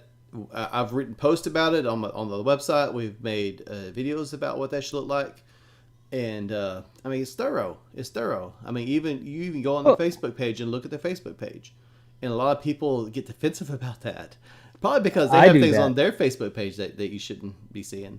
Anybody who tries to friend me, that's the first thing I do. And any investigation we have in Lodge, that's the first thing I do. Yep. I mean, because that tells who they are. Yeah, I mean, if they're posting like offensive things or racist things or just generally posting things that you probably don't want to be associated with, why would you let them in your lodge? Why would you let them in your lodge? Or their friends? Look at their friends list. I mean, their friends are a bunch of crack. Yeah. If their friends are all on crack, then they probably are too.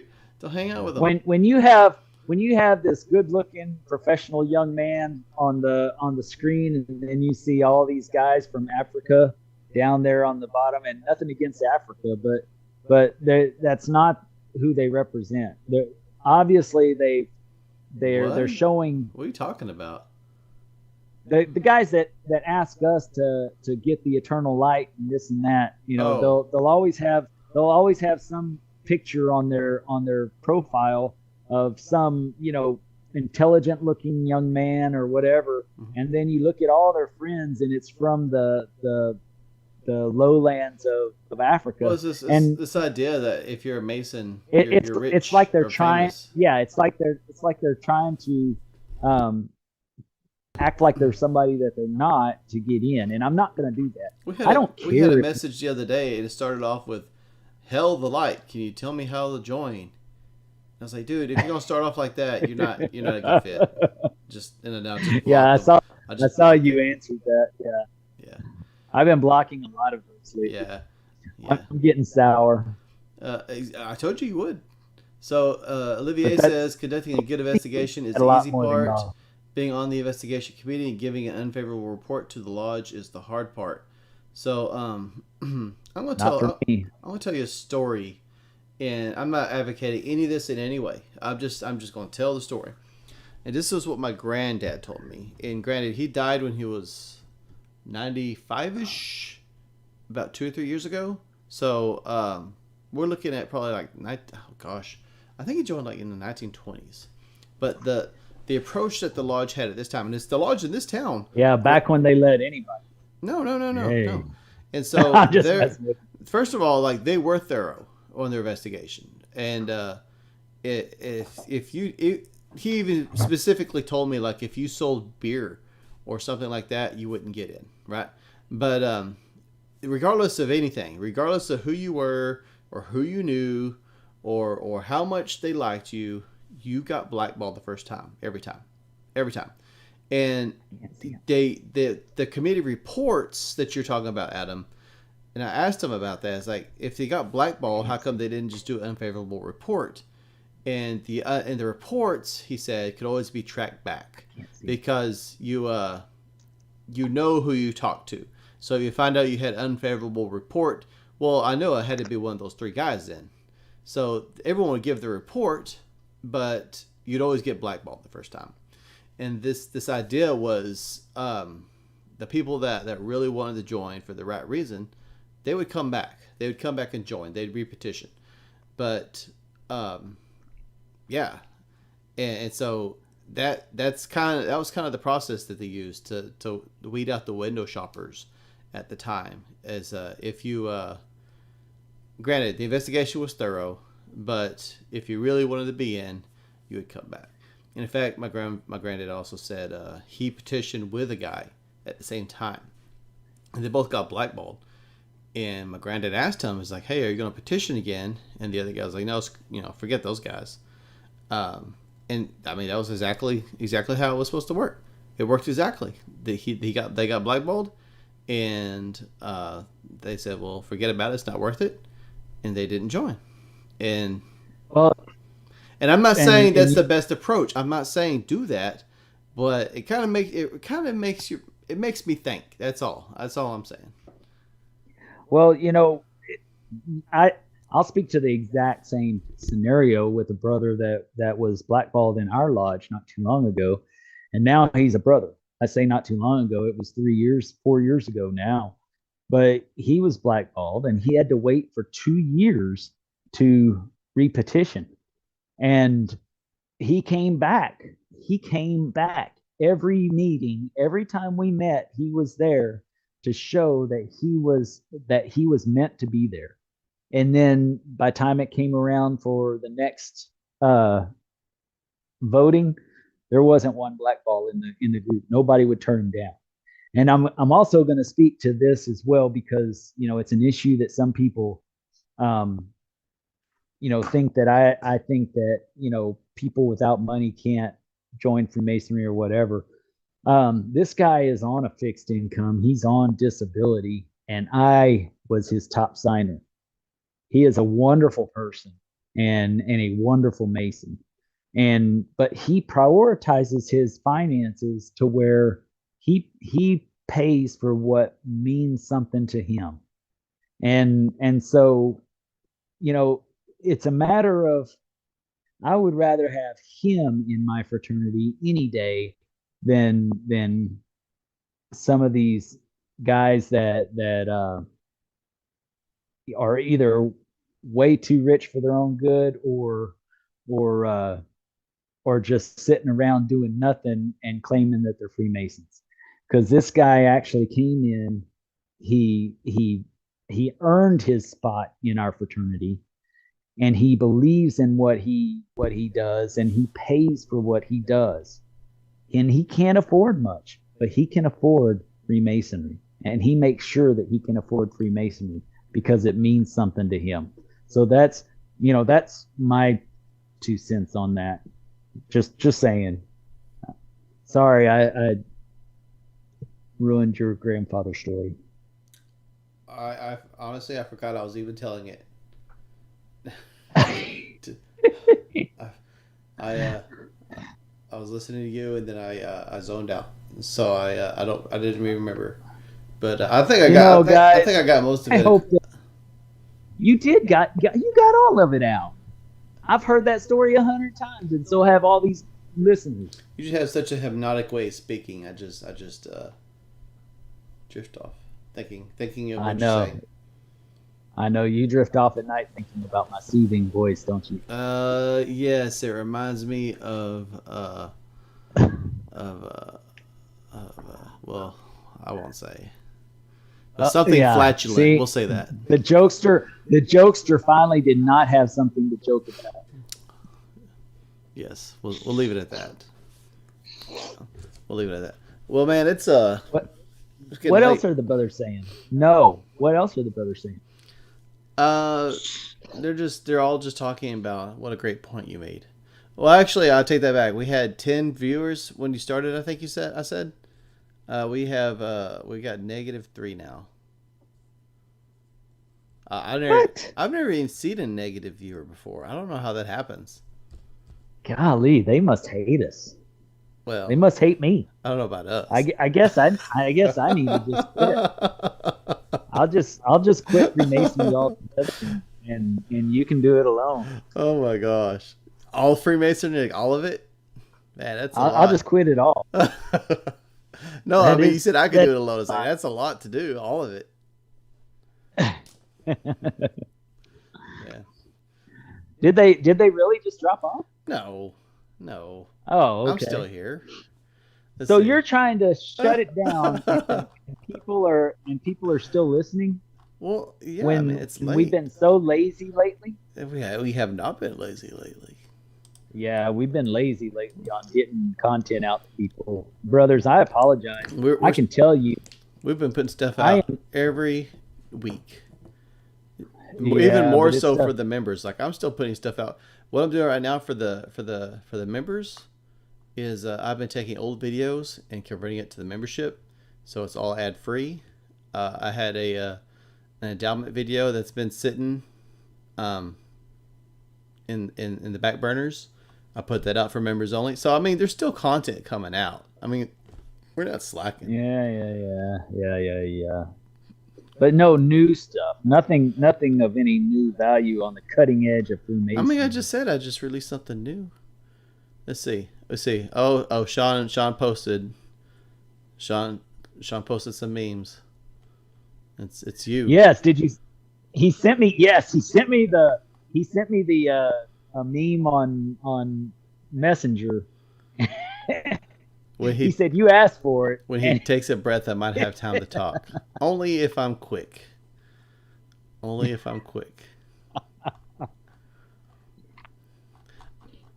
that's because I'll leave it at that. Guys, y'all got to realize, brothers, I'm hearing the sticks. And then I just had surgery, and I have been out of commission and just not very happy in life in general for the last couple of weeks. And I have not had Freemasonry going on with me lately because of this. And that makes sense. That makes sense. And I miss you guys. I really do. So Adam Olivier says, why don't you say how someone becomes a member, Brother Jones? And I will do so. I'll even provide a link. So the membership that we're talking about isn't lodge membership. We're talking about membership through YouTube. So if you become a member through YouTube, and I'm saying this because it was asked. I'm trying not to push it too much because I don't want to overwhelm everybody with a whole bunch of membership stuff again. But if you click the link that I'm about to send into the chat, it will open up your options, and basically it's a membership program through YouTube, and based off the tier that you decide that you want to join, you'll have access to different perks. So here's the link, and so we also need to put it on Facebook as well. Yeah, well, yeah. I've had several people ask lately. Yep. And so the link is posted. That's for membership perks. Hold on. Membership. And so basically what we talk about membership is at the basic level, the $1.99 a month, that gives you access to all of our content ad free, as well as some other things. But I think even just having access to content ad free, that's pretty huge, especially if you watch it a lot and if you like to share it with other people. Let's say like you want to share it at lodge or something like that and use it for education. Having the ads not in the way is nice. Yeah. I think. Like I was listening to the last one we did. It was the last live I listened to. It was like an hour and a half. I was like, man, there's a lot of ads in these things. But I mean, the ads right now are what pay for the website and all this stuff, and so it's necessary. Is my point. The booster gives access to full videos, and so moving forward, we talked about this in the last what was it? The one we did earlier last week. So the full video is available to boosters and higher. So usually what we'll do is we'll do like 30 minutes into the video, and then that's for everybody. And then I think the last video turned out to be an hour and a half. So it was an additional whole extra hour of content for boosters and above. And they also get discount on merchandise. And top fans, they have access to everything as well. And I don't remember everything off the top of my head, but they also have early access to merchandise. So top fans can reach out to us whenever we had new merchandise, and if we have anything new, we'll send it to them, just as a thank you. Oh, and I'd like to throw this. Go ahead. So, Adam just became a supporter. Thank you, Adam. We definitely appreciate that. Thank you very much. Thank you, Adam. We're grateful. Yeah, absolutely. And I'd like to also throw this out there. When you become a member, do us a favor and send us a message or something with your email or your contact information. That way, if we do want to reach out to you, then we can, because the YouTube stuff doesn't give us that stuff. So if we don't have your information, we can't contact you and say, hey, brother, why don't you come on the show with us? You know, we're grateful that you joined us or whatever. Why don't you come on the show with us and have some laughs or whatever, or you know, we want to send you a hat or whatever. You know, we don't have that option through our current way. So if you join, make sure and tell somebody and tell us about it so that we can get in touch with you. Yeah, that's very. We've had a few people join that. Like we have no way to reach. So YouTube doesn't give us emails or any kind of information. There's no way to privately message through YouTube. So like I would like to. I actually put together a Discord, and that's another benefit for boosters and above. But I put together a Discord because I don't have a way of really talking to people unless I know them personally. Like I know Adam personally, so I could talk to him. But as we grow and get new members, I don't have a way of reaching out to everybody. So this will give us kind of a way to say, hey, thanks for being a top fan. Would you like a hat? We'll be happy to send you a hat. We just need an address or something like that. And Jordan says that would be very good. And Jordan says, I'm a newly joined member of the channel. No complaints here. Definitely appreciate your support, Jordan. Absolutely. Like we said before, and I don't want to go too much deeper into it, but like the memberships make they're a world of difference, and so definitely appreciate everybody that does that. It's well, and you know, the reason he's not going too deep is because I told him he should stop going too deep. Yeah. But But let me, but I'll throw this. I just want to throw this out. Not like it sounds, There's guys. Right. Oh my God. That's what she said. Oh my God. Sorry. You had to say it. You know, there's nothing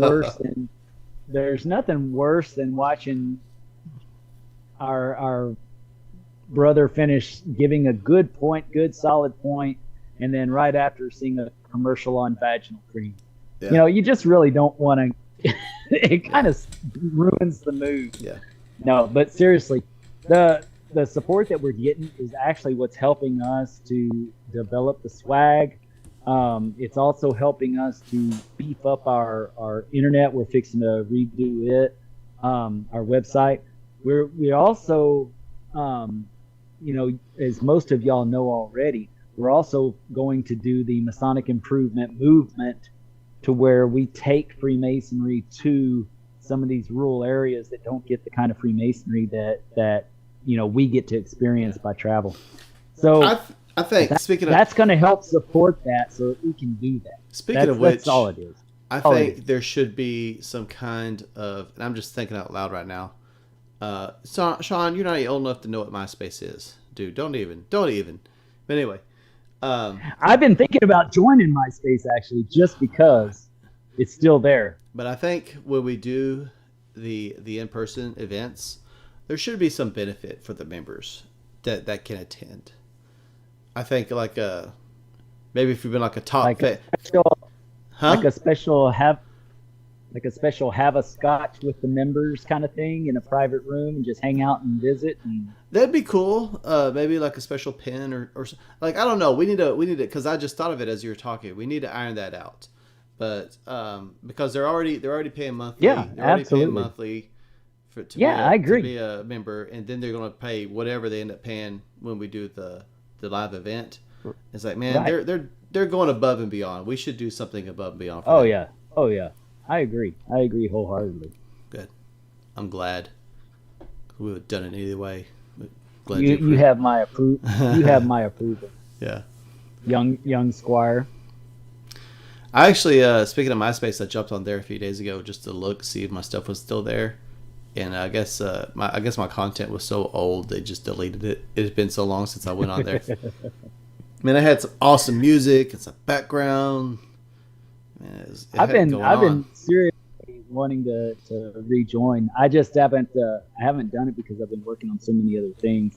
I'm really working hard on a website for us to be able to sell the swag. That's, you know, it'll be the Square Image website, but there will be a specific Masonic improvement page just for our stuff. Yeah. So that people can go there and purchase stuff online, and then we can ship it to them. You know, so it's all good. It's all good. Yeah, I like it. Yeah. So what other questions have we got, Mr. Teacher Retired? What other questions have we got? That was it. Sean's wisecrack was the last thing we've had. But let's look here. Well, I'm grateful for your meme, Sean. I can't wait to see it online. You know, you need to put that out on Facebook just to. It is on Facebook. That's what I'm saying. He posted it. He posted it on his Facebook on Texas Masons. Yeah, it's a thing now. Thank you, Sean Crawford. Yes. We're finally reached a point where we're meme worthy now. What's funny though is if I was that kind of a Mason, I would get upset over that, but I'm really not. You know, we talk a good talk, but we're just like everybody else and enjoy cutting up and having fun too. You know, it's not, well, you can obviously tell with me. Here's I have to do something to lighten up what Justin says all the time. Here's a response to the question. I'll just read it. So again, what was the question? Texas Masonry would be better if we could fill in the blank, right? Allow the lodges some freedom on raising money in general, how we can and spend where we need. When I was worship master, I found out our hands are tied in 10 different directions. Makes you just give up and wait your time to get out of the chairs. With our rules, we are heading for death and membership, upkeep, and financial security.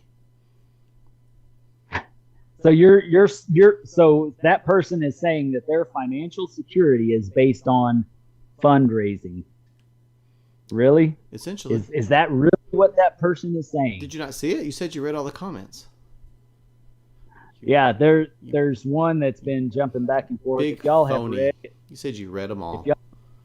if y'all have read all of them, there's one that similar to that one that I've been going back and forth with. Well, the question on was the also same- asked, what does your lodge pay for dues, charge for dues? And he responds, I want to say 100, 150. I paid several thousand and became a dowd, so honestly, I don't know the fee. Exactly, that's the same guy. And now, if you read my response, oh my gosh, I'm trying to get to it. My internet's not so good, so I didn't want to break down my connection with you guys. Did you? Why don't you read it real quick, Justin? Okay, while I pull that up, we do have a few more comments while I pull that up. Math Machine says, any advice for an EA embarking on this new journey? Oh man, it really depends on where enjoy you're it. at, man. Like if you haven't got your EA degree yet, then just prepare yourself mentally to receive a lot of information. Yeah. Don't as far as if you're asking about books or something like that, yeah, like Red Redder's saying, just enjoy the degrees and take the lessons to heart.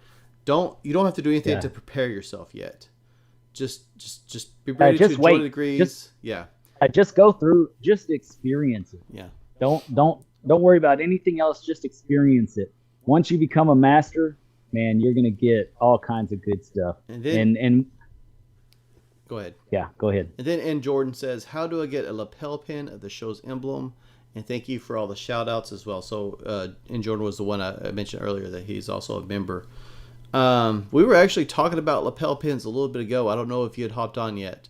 We don't have lapel pins yet, but based off just the conversations in this live, there's definitely some interest. So we will be exploring that. Coming. Yeah.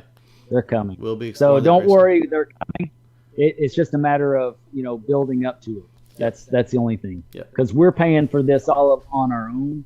It's we're not really making any money to really do anything yet, but based on your membership and others, we're starting to get some money into where we can look at investing in doing that. Yeah. So we will have that for you soon. So I was supposed to be looking for your reply here. Let's see here. I got distracted with our conversation. So. Okay, yeah, you look for that. So the brother that's the EA, man, just enjoy the experience. I found it. It's good stuff. Don't listen to all the bullshit that we're talking all the time. Enjoy your experience and let it be as meaningful to you as possible. All right. And don't worry about what anybody else says about Freemasonry. You take it in and make it your experience, not theirs. Yeah. So, yeah, absolutely. Because it is awesome. So this is your response. It seems to me it's not a Grand Lodge issue, knowing for a fact that the only requirement is to follow the state and federal laws. It seems to me it's a lodge management issue. If you're spending too much a month for a light bill, why not spend that one time and change them all the LED lights? Or if it's an electricity issue, maybe split the bill among all the brothers to make the building energy efficient. If it is an it can't be done issue, maybe sell the building and get into something your lodge can afford. I'm not picking on you, brother. However, we are always quick to blame everyone else for our mismanagement, and not yours per se, but the general lack of intentional budgeting and spending of the lodge. Why is it the general public's responsibility to pay for your hobby? Your lodge in itself is not producing a charitable product. That's why you are a 501c10, not a C3. You are a fraternity that's supposed to raise money for charitable purposes to be a tax-free corporation, which is what your lodge does not pay taxes because of. So you must first understand that you must follow those Fed and state laws to understand why it is not Grand Lodge laws that prohibit you, only your lodge corporate charter. All that being said, we should not be blaming anyone but ourselves for not producing any money to afford our own hobby. No one but the members of our lodges. If we should be learning these things in our lodges. If we're not, maybe that's why we're shrinking in membership instead of growing. Period. Was that a lot to read? Yes. Yes. But it's so true. It's so true. Obviously he didn't understand that, we have to follow the laws of the government to uphold our corporate charter, because it is a corporate charter that we have. And then on top of that, if you're spending so in reference, he was saying that he was spending $1,000 to $2,000 or $1,000 to $3,000 a month on light bills. If that's the case, spend that money on fixing the problem that's causing those light bills. Yeah. I don't know of any building, unless you're in a 40,000 square foot mansion, are you going to pay $3,000 a month in light bills? That seems like an exaggeration to me. Yeah. But if you're paying that much, why not spend that much on a bunch of LED lights and change out all the lights in your building? Well, he said he did. Yeah, that I don't know if he understands what the LEDs are. He may have changed them to a different type of fluorescent, that they had years ago with the mercury in it. And here's the thing: if your lodge is that expensive, and then sell it and get something you can afford. And I've been to the lodge he's talking about. It's a big building. It's a nice building. Sell it. I mean, and to be honest with you, talking about the price, it is a very large building. Like it's in Tyler. It's let big. me. But here's the thing: if it's there's two things: sell it and get something you can't afford, or if it's that important to you as a building, then you need to raise your dues. If the brothers want to keep that building that much, then they all need to put in and support equally and support it. That's why you do the dues. And if it's not that it shouldn't be one or then sell it. Yeah. It's not one or two people's responsibility to support the building, so everybody else can go in and enjoy the fruits of their labors. Yeah. But I'd like to point this out. If that building is that expensive now, in relative terms, with inflation decreasing back when it was, in its prime or whatever, they were able to afford it. They made the sacrifices to pay for that building. Hell, they built the building. They didn't just pay the dues every month. They built the building, and they could afford it. So that should tell you what value they put on Freemasonry and what value we're not putting on Freemasonry. Yeah, I agree. That's the meme, Sean. Oh, Sean left. Damn it. He posted it. He made his memes and went home. He's gonna have to relook at this and then he just came for meme material. He came for meme material, got his kick out of it, and then he left. He used us. He's such a meme. He's such a meme. We ought to just make one episode of just meme poses. Of just meme poses. I'm pretty memeable anyway, regardless. So I don't think we have to just do specific poses. But yeah. All right, Dennis. It's been 2 hours. You're holding. Man, it's just not long enough for me. You're brothers. Okay, as we wrap up, as we do I'll do a pre-wrap up before we go into our wrap up. So, brothers, I just want you to know, you guys are my favorite part of Freemasonry. When we sit here and talk and just BS about all the things that are going on, and we know that guys are engaged, brothers are engaged, and new guys are coming in wanting to become members, man, this is what it's all about for me. I don't want to get too emotional and make you guys tear up and, make Justin fall asleep. But, this is the real deal. And there is nothing more important than your experience of Freemasonry to me, and the experience that we have to carry on, so that when our boys join, then they get to enjoy the Freemasonry that we thought we were going to join. You know, I want that for you. Mm-hmm. And I know that you want that as well. And like I told somebody earlier this week on Facebook, there was seriously a 92-year-old brother asked how to subscribe. And another 50-year Mason right after that asked how to subscribe. Mm-hmm.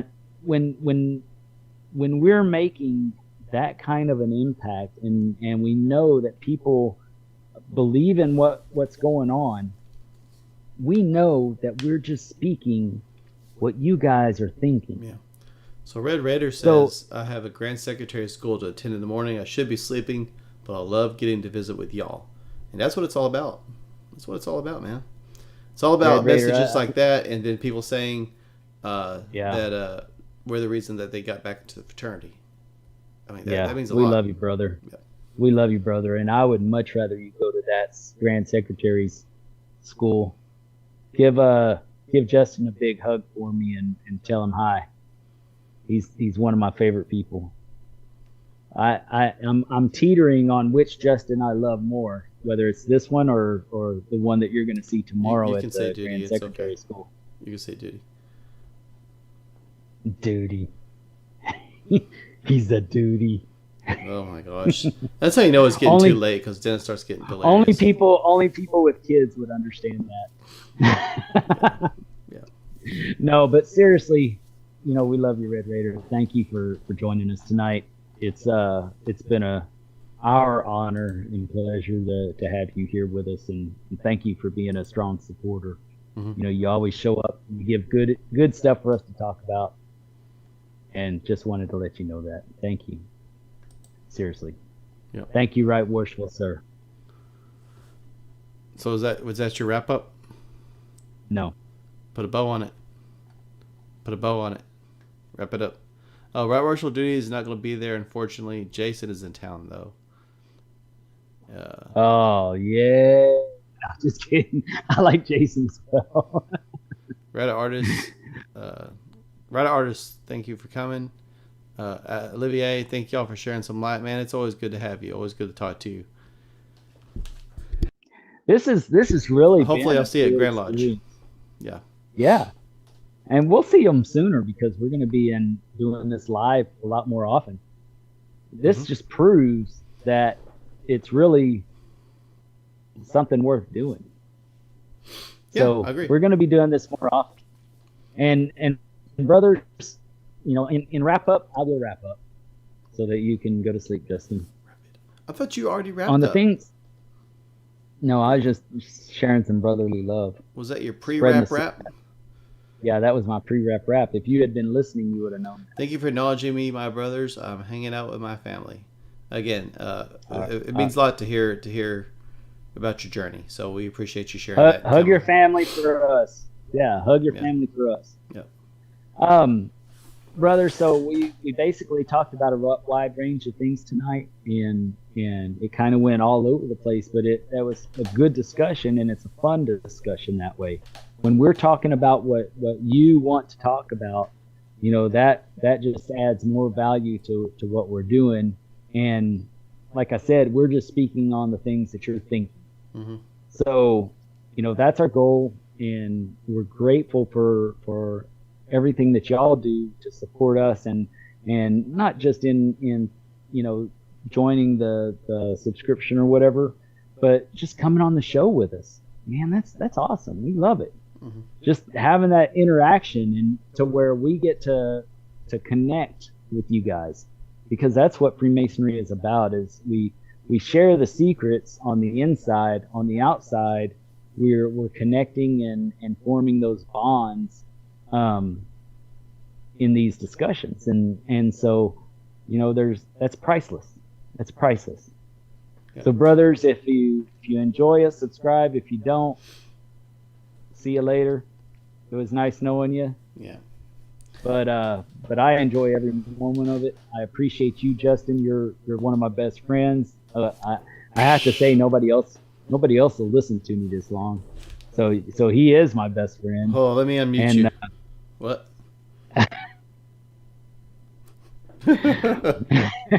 Absolutely. So I'm grateful that we get to spend this time together and share Freemasonry with the world, and it is becoming the world. Last week we had a brother from Australia come in. That's pretty, man. Talk about a moment. Yeah. Just knowing that that's happening, and then we've got brothers all over, Europe that are messaging us and stuff. So it's just lots of love, man. It's been a good night. Yeah. And so more to come. So in Jordan says, just wrapping up what everyone has said, dues are dues and must be paid because most of our properties are ancient, nearly over 50 to 100 years old, and most dues go to property tax and degrees. As to my knowledge, I don't know about property tax. We don't pay property tax, do we? Well, some grand jurisdictions do. It's just Texas that doesn't. But now, if you have a building that you're renting out, part of your building, that portion is taxable in Texas. I see. And then Red Raider, I don't know what he's talking about. He says RW Ramblings. I don't know what that is. RW Ramblings. Russell Ramblings? What does that mean? What's he talking about? Dude. Keep it between the points, Red Raider. And then and the rest of it's just kind of some conversation back and forth between themselves. But was that your wrap up? Yeah, don't forget we are going to have our Masonic Improvement Movement coming up in next year. We're working on it now. We're working on more swag. It'll become available soon, so make sure you keep in touch on Facebook, because we will announce it on Facebook that it's available. And any of the subscribers that are out there, please message us individually, message Masonic Improvement, and tell us your information. Give us your name, your handle that you're subscribed under, so we know who you are. Yeah. And give us your email address. And if you want to share anything else, that's fine. If you want to share your address with us, that way we'll be able to send some swag on the fly if we have a little extra somewhere. That'll help us to verify like discounts and stuff. But also if we get to a point like, hey, top fans, we got a new hat. We would just like to send it to you as a thank you. Or even boosters, say, like, you've been a booster, or even supporter. Like, hey, you've been a supporter or booster for this amount of time. If you like a lapel pin, give me your address, right? So we'll if we don't have your information, and it's gonna go. This is not, Amazon or Google or Apple. We will have an Excel spreadsheet on our computer of your information. We will not have a database for the world to grab a hold of. So you don't have to worry about that. But it's for us. So yes, we're going to do it old school so that it protects your information, but it'll give us an opportunity to give back to you and in gratitude. It's just part of the benefits of membership. Well, yeah, and I want to send you the option for any swag we have first. Yeah. Before it goes to the masses, because I can tell you, I've already had 1,000 people asking about the hats and stuff that I'm selling, and I just hadn't put it out there yet for anybody to buy. And so you have first option. We need your information so that we can contact you and say, hey, this is what we have. If you want it, good. If you don't, that's cool too. Yeah. It's not hurting anybody's feelings. We're not pressuring anybody. But if we don't know you, or maybe you just get a surprise in the mail one day. Exactly. That's the big one right there. You never know. Ooh. Yeah. You might get one of Dennis's Aztec death whistles. The Masonic Improvement Aztec death whistle. That's a mouthful right there. Yes. Well, I personally like the real skulls that they have, where the original ones were real skulls. There's no skulls in Masonry. You can't can't do that. Yeah, Can't say that. I might have to buy some of those real skulls and just inscribe Masonic improvement on it. Yeah. And send them out. That would be badass, wouldn't it? That would be that would be neat. Talk about a membership perk. That would but be the neat. first time you use it in your house, your wife is going to freak out and kick you out of the house. I can tell you, because they're freaky. They are freaky. They are freaky, for sure. Anyways, brothers, we love you. Keep it between the points, and thank you so much for joining us tonight. Yep. Thanks again.